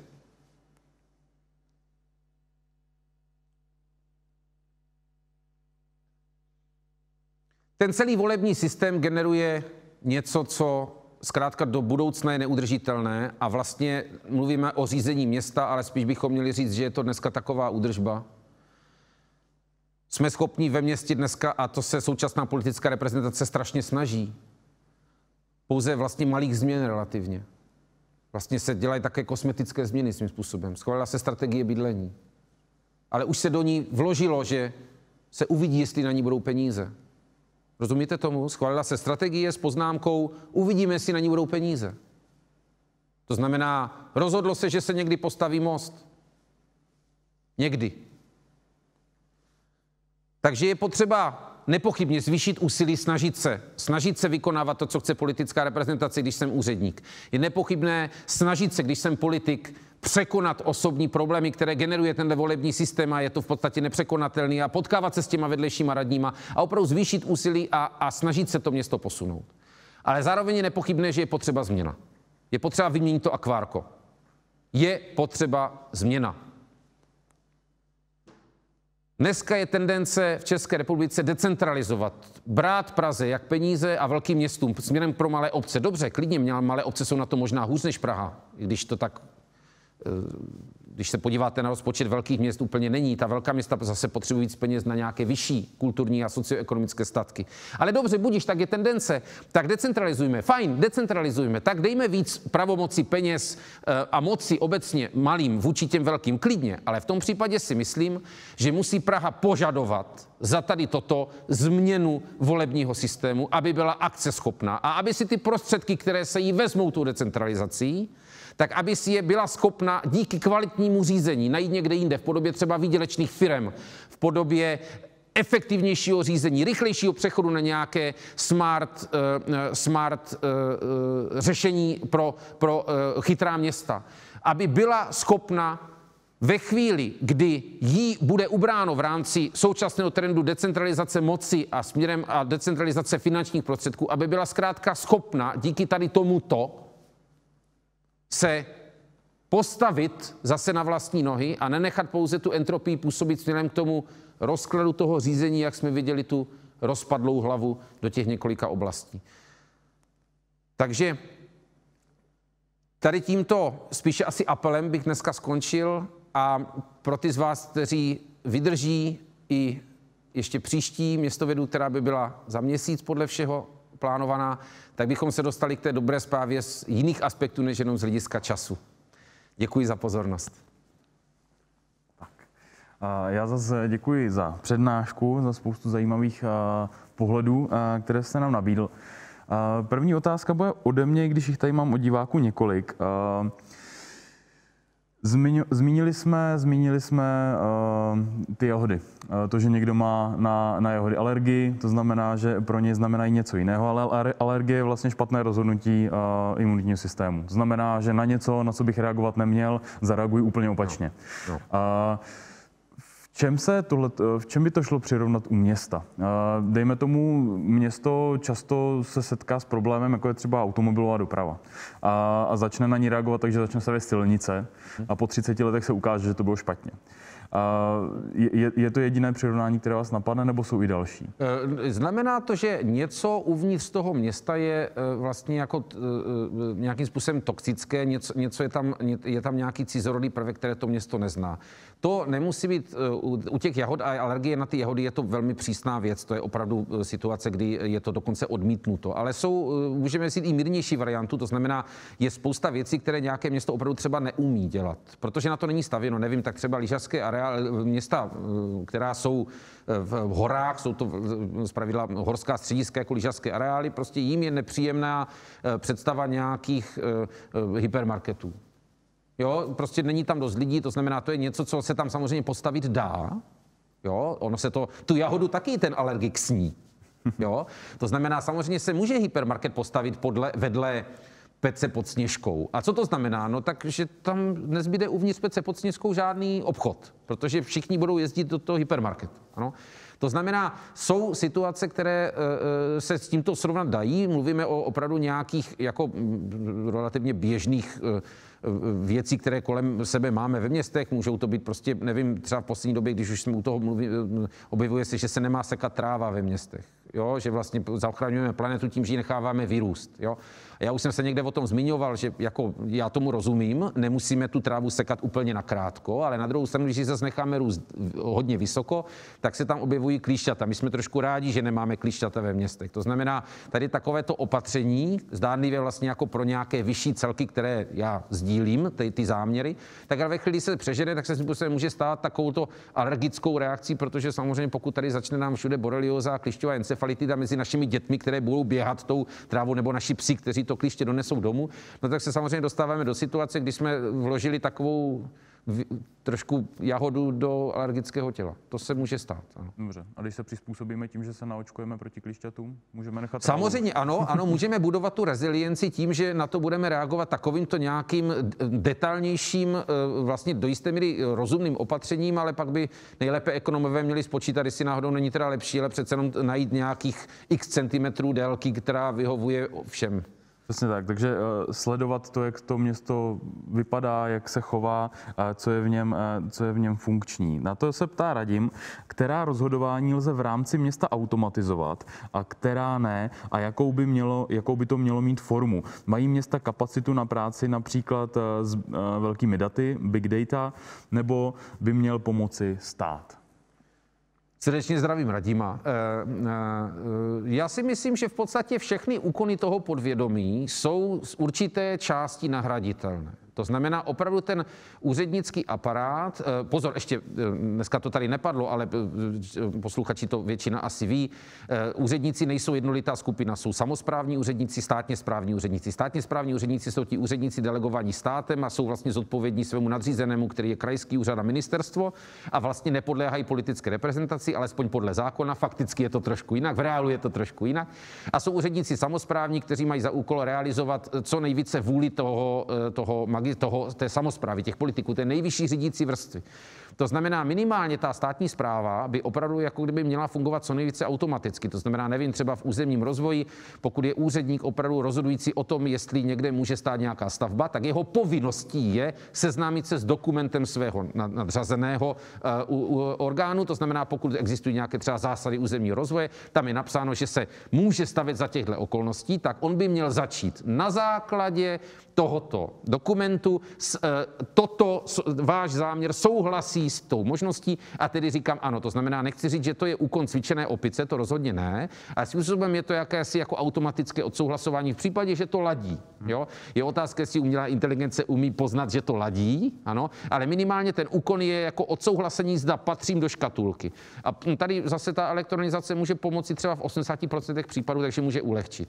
U těch samosprávných úředníků, u těch nejvíc navázaných na politickou reprezentaci si myslím, že je spousta věcí, které se zautomatizovat dají, ale na druhou stranu nikdy to nebude úplně. Tam to jako je dobře, že máme tu vůli politiků, kteří tak trošku někdy až bizarně vymýšlí různé nápady, které se nám můžou zdát bizarní dneska, ale třeba za rok je můžeme ocenit. Takže tady je dobře, že to do nějakého škatulky a systému nebo elektronizace třeba zatím nedáváme. Ale neznamená to, že až se to rozběhne, tak jakmile už se ten motor bude točit, tak pak ano, automatizace, digitalizace, to je jenom to je prostě zefektivňování. To už ekonomie dávno zná, jenom ty technologie se stále mění.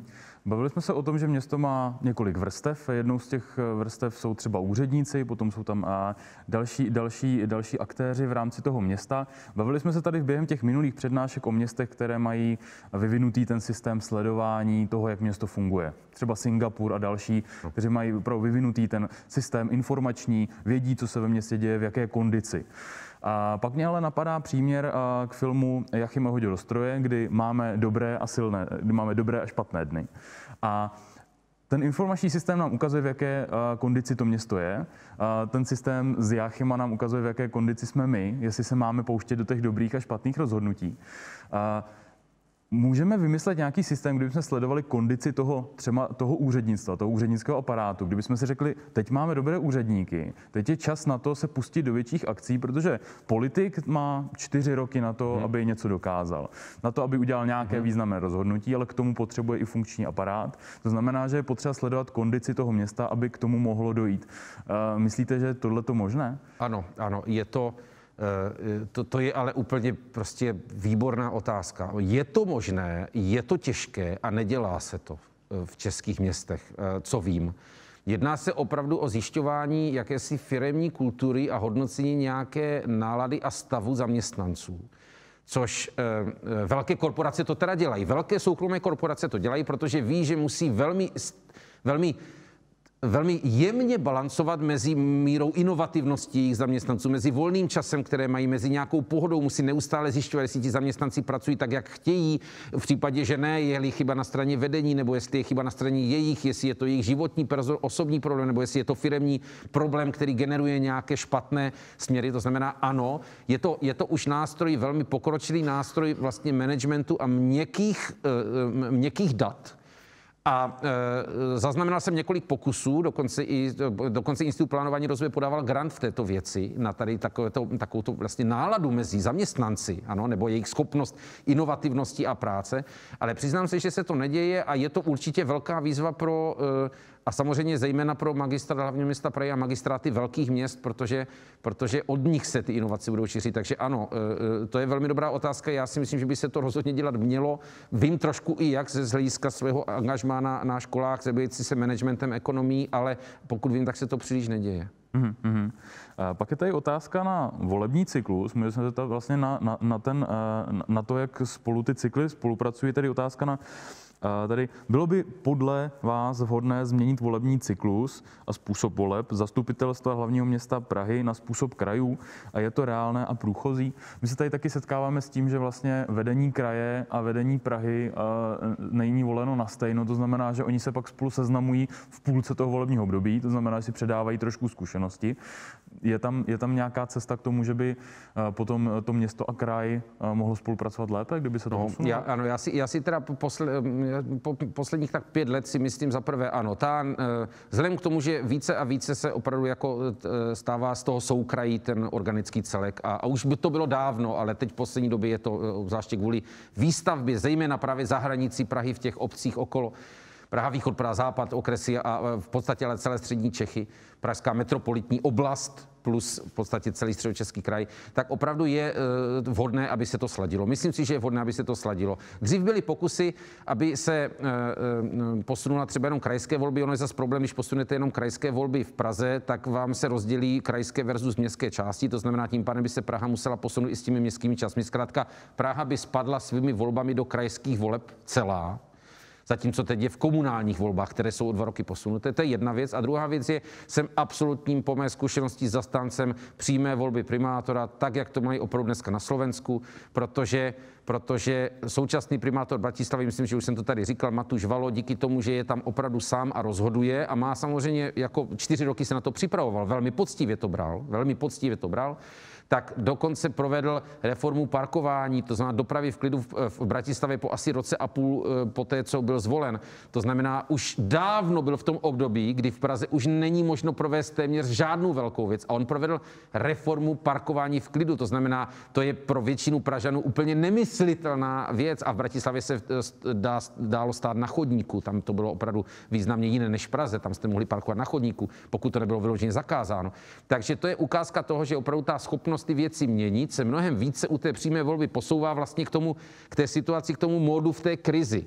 A tady právě je přesně vidět, že kdy už jako to bydlení třeba je v krizi. Jo? Podle mého názoru už ano, už asi 3-4 roky. To znamená, my jsme opravdu podle mého názoru v situaci, kdyby Praha měla si v rámci decentralizace třeba peněz v České republice vydobít tu změnu toho volebního systému tak, aby byla akceschopnější, protože v tu chvíli ta nepatrná ztráta každoročního přísunu peněz bude bohatě vyvážena efektivitou toho rozhodování. Pak je tady otázka na zahušťování města, je tady svázaná i s tím, jak moc by se mělo město zahušťovat a vlastně to trošku spadá i do toho, jak moc velká krize bydlení musí být, aby to byla krize. Já se chci zeptat, pokud město se shodlo na tom, že zahušťování je správně. Je to nějaká premisa, která prostě platí, víme, že to ve městech funguje, že města, která jsou zahuštěná určitým způsobem, fungují lépe, jsou ekonomičtější. Zároveň víme, že musíme stavět, ale stavíme pořád pomalu. To znamená, že i pomalu zahušťujeme, to znamená, že to zahuštění stejně nemusí mít ten vliv, který jsme chtěli. Je tedy toto celé dobré rozhodnutí, anebo z dobrého rozhodnutí děláme zase nijaké rozhodnutí? Víte, to je dobrá otázka.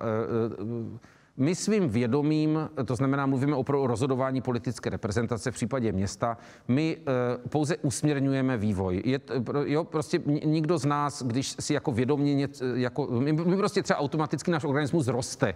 A já můžu ovlivnit, jestli budu vyrůstat teoreticky tam nebo onam, jestli půjdu ve vyšším věku do té nebo onaké školy, jestli se přestěhuju, budu někde bydlet. Ale v podstatě rostu, stárnu a umřu. To znamená, já tím vědomím to neovlivňuji. Jedině, co můžu říct, je, že umřu dřív. Můžu spáchat sebevraždu. Ano, opravdu. Mám i tuto možnost. Jo? Většina z nás skrze své vnitřní řídící vrstvy to neumí překonat, což je zaplať pámu dobře. Jo? I když na stáří je otázka, že jak se k tomu třeba i já postavím. Těžko říct.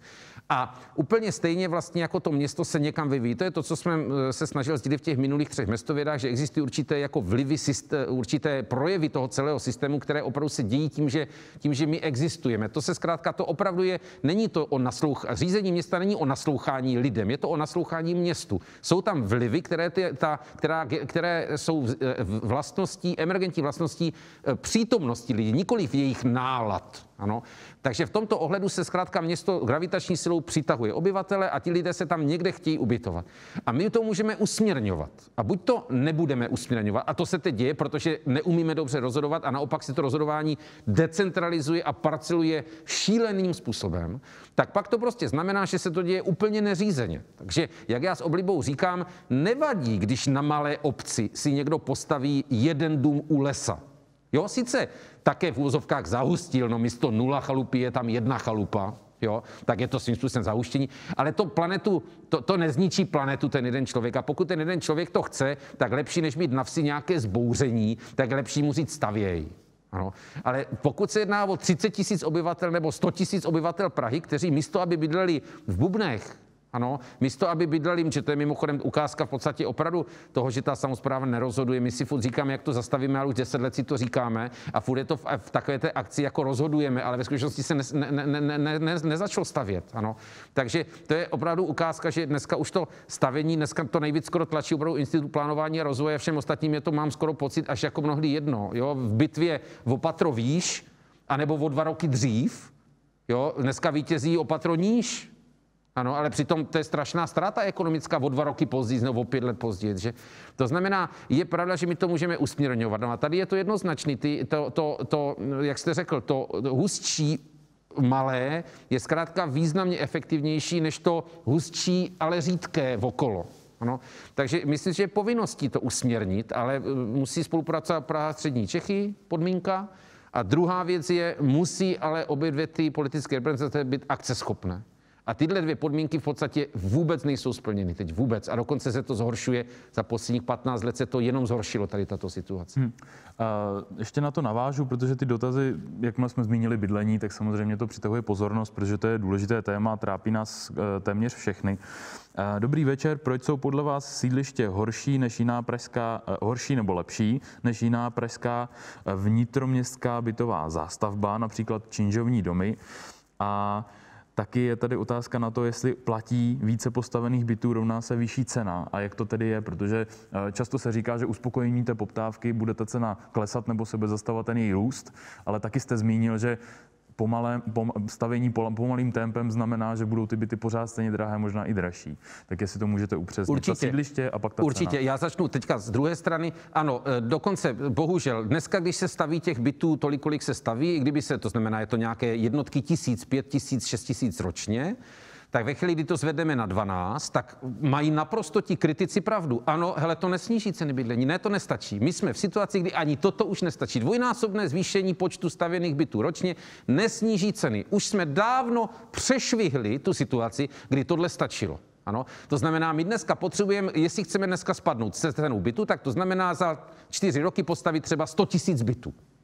Jo? Takže dneska jsme v takovýchto šílených číslech, proto já říkám, my už jsme podle mého názoru dávno v té oblasti toho krizového řízení a můžeme to srovnat s Varšavou, mimochodem Berlín má vysoké ceny, všude jsou vysoké, ale ve Varšavě ne, ve Varšavě opravdu ne. Když se podíváme, já jsem tam měl graf průměrné množství platů na byt, to znamená za 7 let ve Varšavě, v Praze je to nějaký 11-12. To znamená, ve Varšavě opravdu díky, a je to teda region, Varšava je region, nejen město, tak díky opravdu masivní výstavbě se byty nezdražily. To znamená, jako rozhodně platí, že když těch bytů bude dostatek, tak ty ceny takhle vysoké nebudou. Jenomže ten dostatek je dneska v podstatě běžnými prostředky nedosažitelný. Jsme opravdu téměř, pokud toto chceme zlomit, tak dneska už jsme opravdu ve stavu, kdy musíme znova stavět sídliště. Je to jako hrozné říct. Ano. Takže to je první věc. A druhá věc je takhle kvalita sídlišť, respektive určitá kvalita té urbanistické struktury a určitá nekvalita už je velmi, myslím si, hluboce probádanou věcí v urbanismu a architektuře. To znamená, jsou tam nesporné výhody,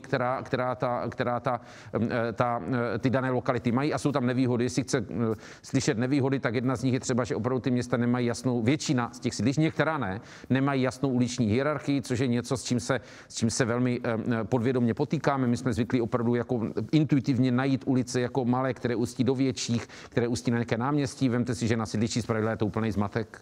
Ano.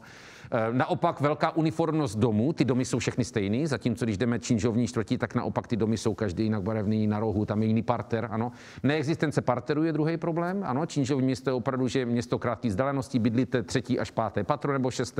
Jdete dolů, nakoupíte si něco v krámě, jdete do restauračky, jdete do práce, což je vedlejší blok, kde jste v 2. patře v kanceláři a pohybujete se pěšky, zatímco na sídlištích opravdu musíte víceméně sednout do MHD. A to je ten lepší případ. Horší případ je auta. Jestli někdo má dneska pocit, že sídliště jsou hezká s těmi 100 000 aut, tak si myslím, že musí mít trošku zvrácenou představu. Musí to být nějaký autofil. Jo? Že prostě se mu líbí, že tam stojí 50 000 aut na velkém sídlišti. Tak musíte sednout do auta nebo MHD, jet někam, což znamená samozřejmě i jako náročnou finanční věc. Sice to platí město, ale to se z nějakých daní. Těch nevýhod je asi 5 velmi dobře popsaných. A když tak, ať se klidně i na mě obrátí, velmi rád, teď nebudu je tady jmenovat, ale myslím si, že už je máme natolik probrané, že je to otázka poslání A4. Rozumím. A potom je tady teda otázka toho, o čem se teď bavíme, že město nějakým způsobem rozhoduje o tom, kde se bude stavět, jak to bude vypadat a co je pro lidi správné, co je špatné. Případně už máme ověřeno, jaká zástavba je kvalitní, jaká není. Dotkl jste se svobodného budování první zástavby, to byl ten příklad toho Toleda, pak jsme viděli New Orleans, které bylo nalajnované, takže založené to město. Jak se díváte na názor, že územní plán je omezování svobody stavebníků a volné ruky trhu? Je tam něco, v čem my ty stavebníky brzdíme? Jo. Nebo naopak v něčem, čím oni by ohrozovali město, pokud by měli volnou ruku? Ano, prosím vás, my je brzdíme tím, že 10 let schvalujeme územní plán. To je velmi jednoduchá odpověď. Jo? Nejde o to, že existuje nějaký typ regulace, podle které se staví. Ano, ono ostatně i rozhodnutí je regulace. Je to regulace budoucího vývoje. Jo? Já nevím, rád dávám příklad. Dneska se rozhodnu, že půjdu zítra do hospody s někým. Já jsem reguloval penzum možností zítřejšího trávení večer volného času. Jo? Takže každé rozhodnutí je regulace vývoje. Je to, fyzici by řekli, že se jedná o narušení symetrie. Ano? To znamená, ano, takže netřeba se bát slova regulace. Jo? Už to, že my konáme, tak regulujeme vývoj. Ano? To, že regulujeme území pomocí nějakého územního plánu, je do jisté míry správně. Ano, protože ano, dneska už nelze bez plánu, dneska už ten motor roztočený je natolik, že my nemůžeme se vrátit k městu, které organicky roste. To nedává smysl, protože dneska jsou ty rozdíly takové, že dneska to není o tom, že vedle domečku vám postaví někdo jiný domeček. Dneska by vám vedle toho domečku vzniklo úplně Bůh ví co. To nejde. Ale problém je v tom, že ten systém českého plánování je špatný, neboť my, na rozdíl od západních zemí, opravdu se snažíme vměstnat naši vizi území do jakýchsi velmi zvláštních zákonných regulativů, které Ministerstvo pro místní rozvoj dělá stejné pro celé území, pro malou obec i pro Prahu. Zatímco, když jdete na západ, tak politická reprezentace má nějakou strategii rozvoje území, což je taková jako koncepce. To znamená, tady uděláme rozvoj, tady ponecháme centrum města, tady necháme park, je to taková jako obecná věc. No a pak ve chvíli, kdy se jedná o stavební záměr, tak ten stavební záměr už se opravdu řeší konkrétně okolo toho stavebního záměru. A do toho vstupují pravidla typu vejška, a tedy množství podlaží, hrubá podlažní plocha, nějaké možná i funkční využití leckdy a tak dále. Ale u nás my vlastně toto snažíme všechno strčit do jednoho územního plánu. Ten ještě musíme projednat se všemi obyvateli, to znamená, každý obyvatel se může k tomu vyjádřit, nejen tedy k tomu, co je za jeho rohem, ale i k tomu, co je na druhém městě části Prahy.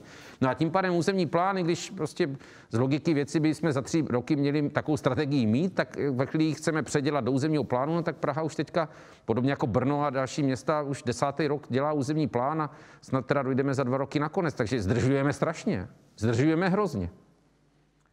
A pak je tady otázka, která se týká právě toho rozhodování, že rozhodování je něco, za co my můžeme pak nést odpovědnost. To znamená, že se musíme nějak dopracovat k tomu, aby úředníci nejenom nebyli třeba, nechci to říct, líní a zvládali rozhodovat rychle, ale aby se nebáli. A tak je tady otázka, jak motivovat městský úřednický aparát, odbory, plánovací organizace a podobně ke spolupráci, jak z pouhé údržby přejít k rozvoji a inovacím. To znamená, aby jsme poznali, že vůbec odešli, jak jsme ukazovali ten prázdný magistrát, aby jsme si co nejrychleji všimli, že odešli, tak ale zároveň, aby inovovali, aby my jsme viděli nějaký vývoj.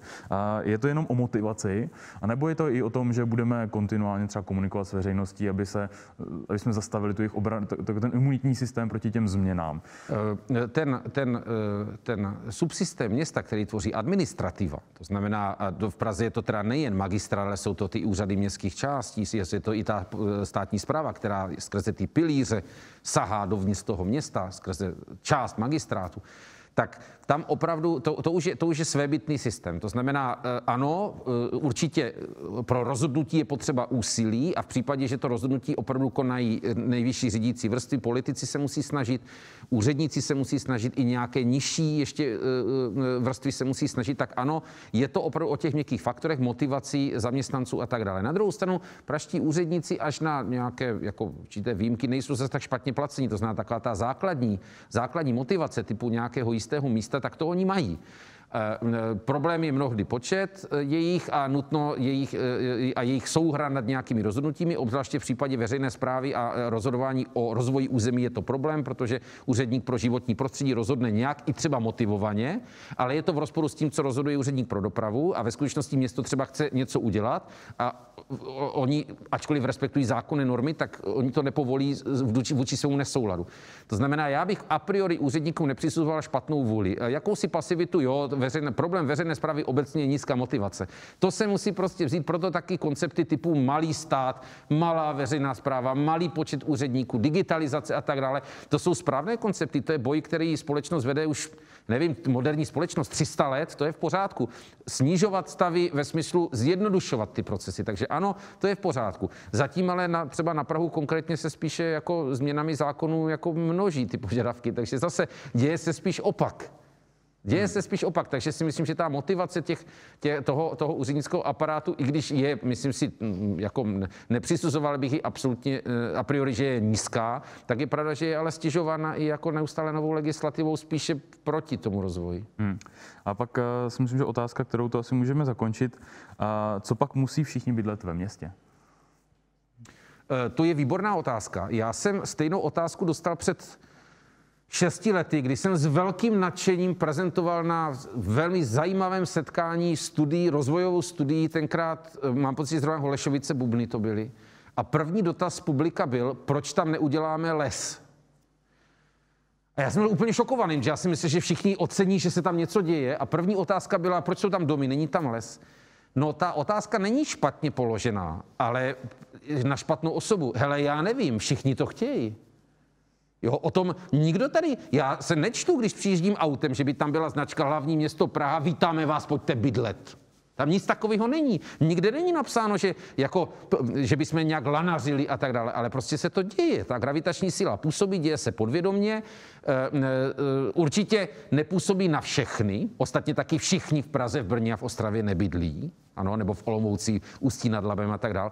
Takže otázka je to jako dobrá, ale není na mě, možná je spíš jako na něho samotného, tak jestli nechce, ať nebydlí. To je v pořádku, jo, možná opravdu my budeme třeba rádi, nebo Brňáci budou rádi, že tam bude o někoho míň, no ale prostě se to děje, tak jako můžeme proti tomu bojovat, ale jsme na úrovni spíš takových, jako už jako Don Quixotu prostě bojujeme s větrnými mlýny. Možná si dovolím ještě jednu otázku, která je teďka aktuální, a to je obecní bydlení. Často se zmiňuje, že právě městské byty by mohly nějakým způsobem pomáhat městu v tom řešit tu krizi, ale dost často narážíme na argumenty nebo otázky, proč vlastně a proč vlastně by někdo měl bydlet ve výhodném bydlení, když ostatní si na to měli vydělat. Jaký přesně problém pomáhá městu vyřešit právě to obecní bydlení? V čem mu dává nějaký nástroj? Existují skupiny obyvatelstva, které potřebují pomoc. To je, myslím si, základem naší jako velmi vyspělé společnosti. Je potřeba si přiznat, že jsme vyspělá společnost v tomto ohledu a že máme povinnost se postarat o část naší populace, která zkrátka v důsledku nějakých životních událostí, které se můžou stát každému z nás, neměla to štěstí a propadla skrze nějaké síto a zkrátka nějaké sociální a tedy i logicky městské nebo státní bydlení pro ně musí být. To si myslím, že je otázka jakéhosi humanismu dnešního a určitě je spousta lidí, kteří ani toto neuznávají, ale můj názor je, že je to v pořádku.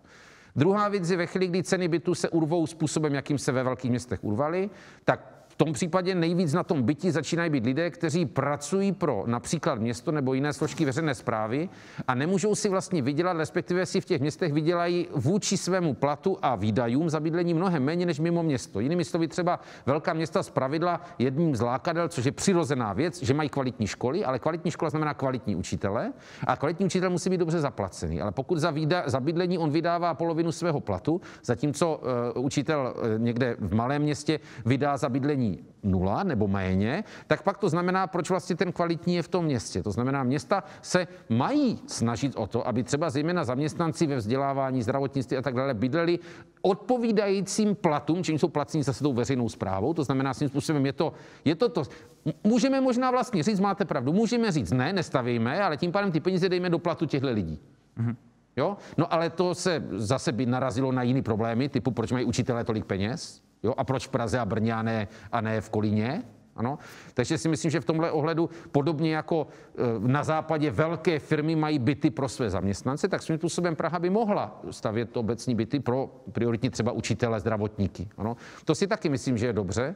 No a obecně bytová výstavba městská není špatná v tom, že město aspoň zjistí, jak je těžké stavět. A tím pádem by mohla sama se snažit změnit ten systém, ale jak říkám, pozor, Praha si sama nepomůže. Fakt jí musí teď už pomoct stát. Ale mohla by Praha to zkusit vyměnit. To si myslím, že možná je asi klíčové z toho dneška. Výborně, děkuju moc krát. O čem se budeme bavit příště?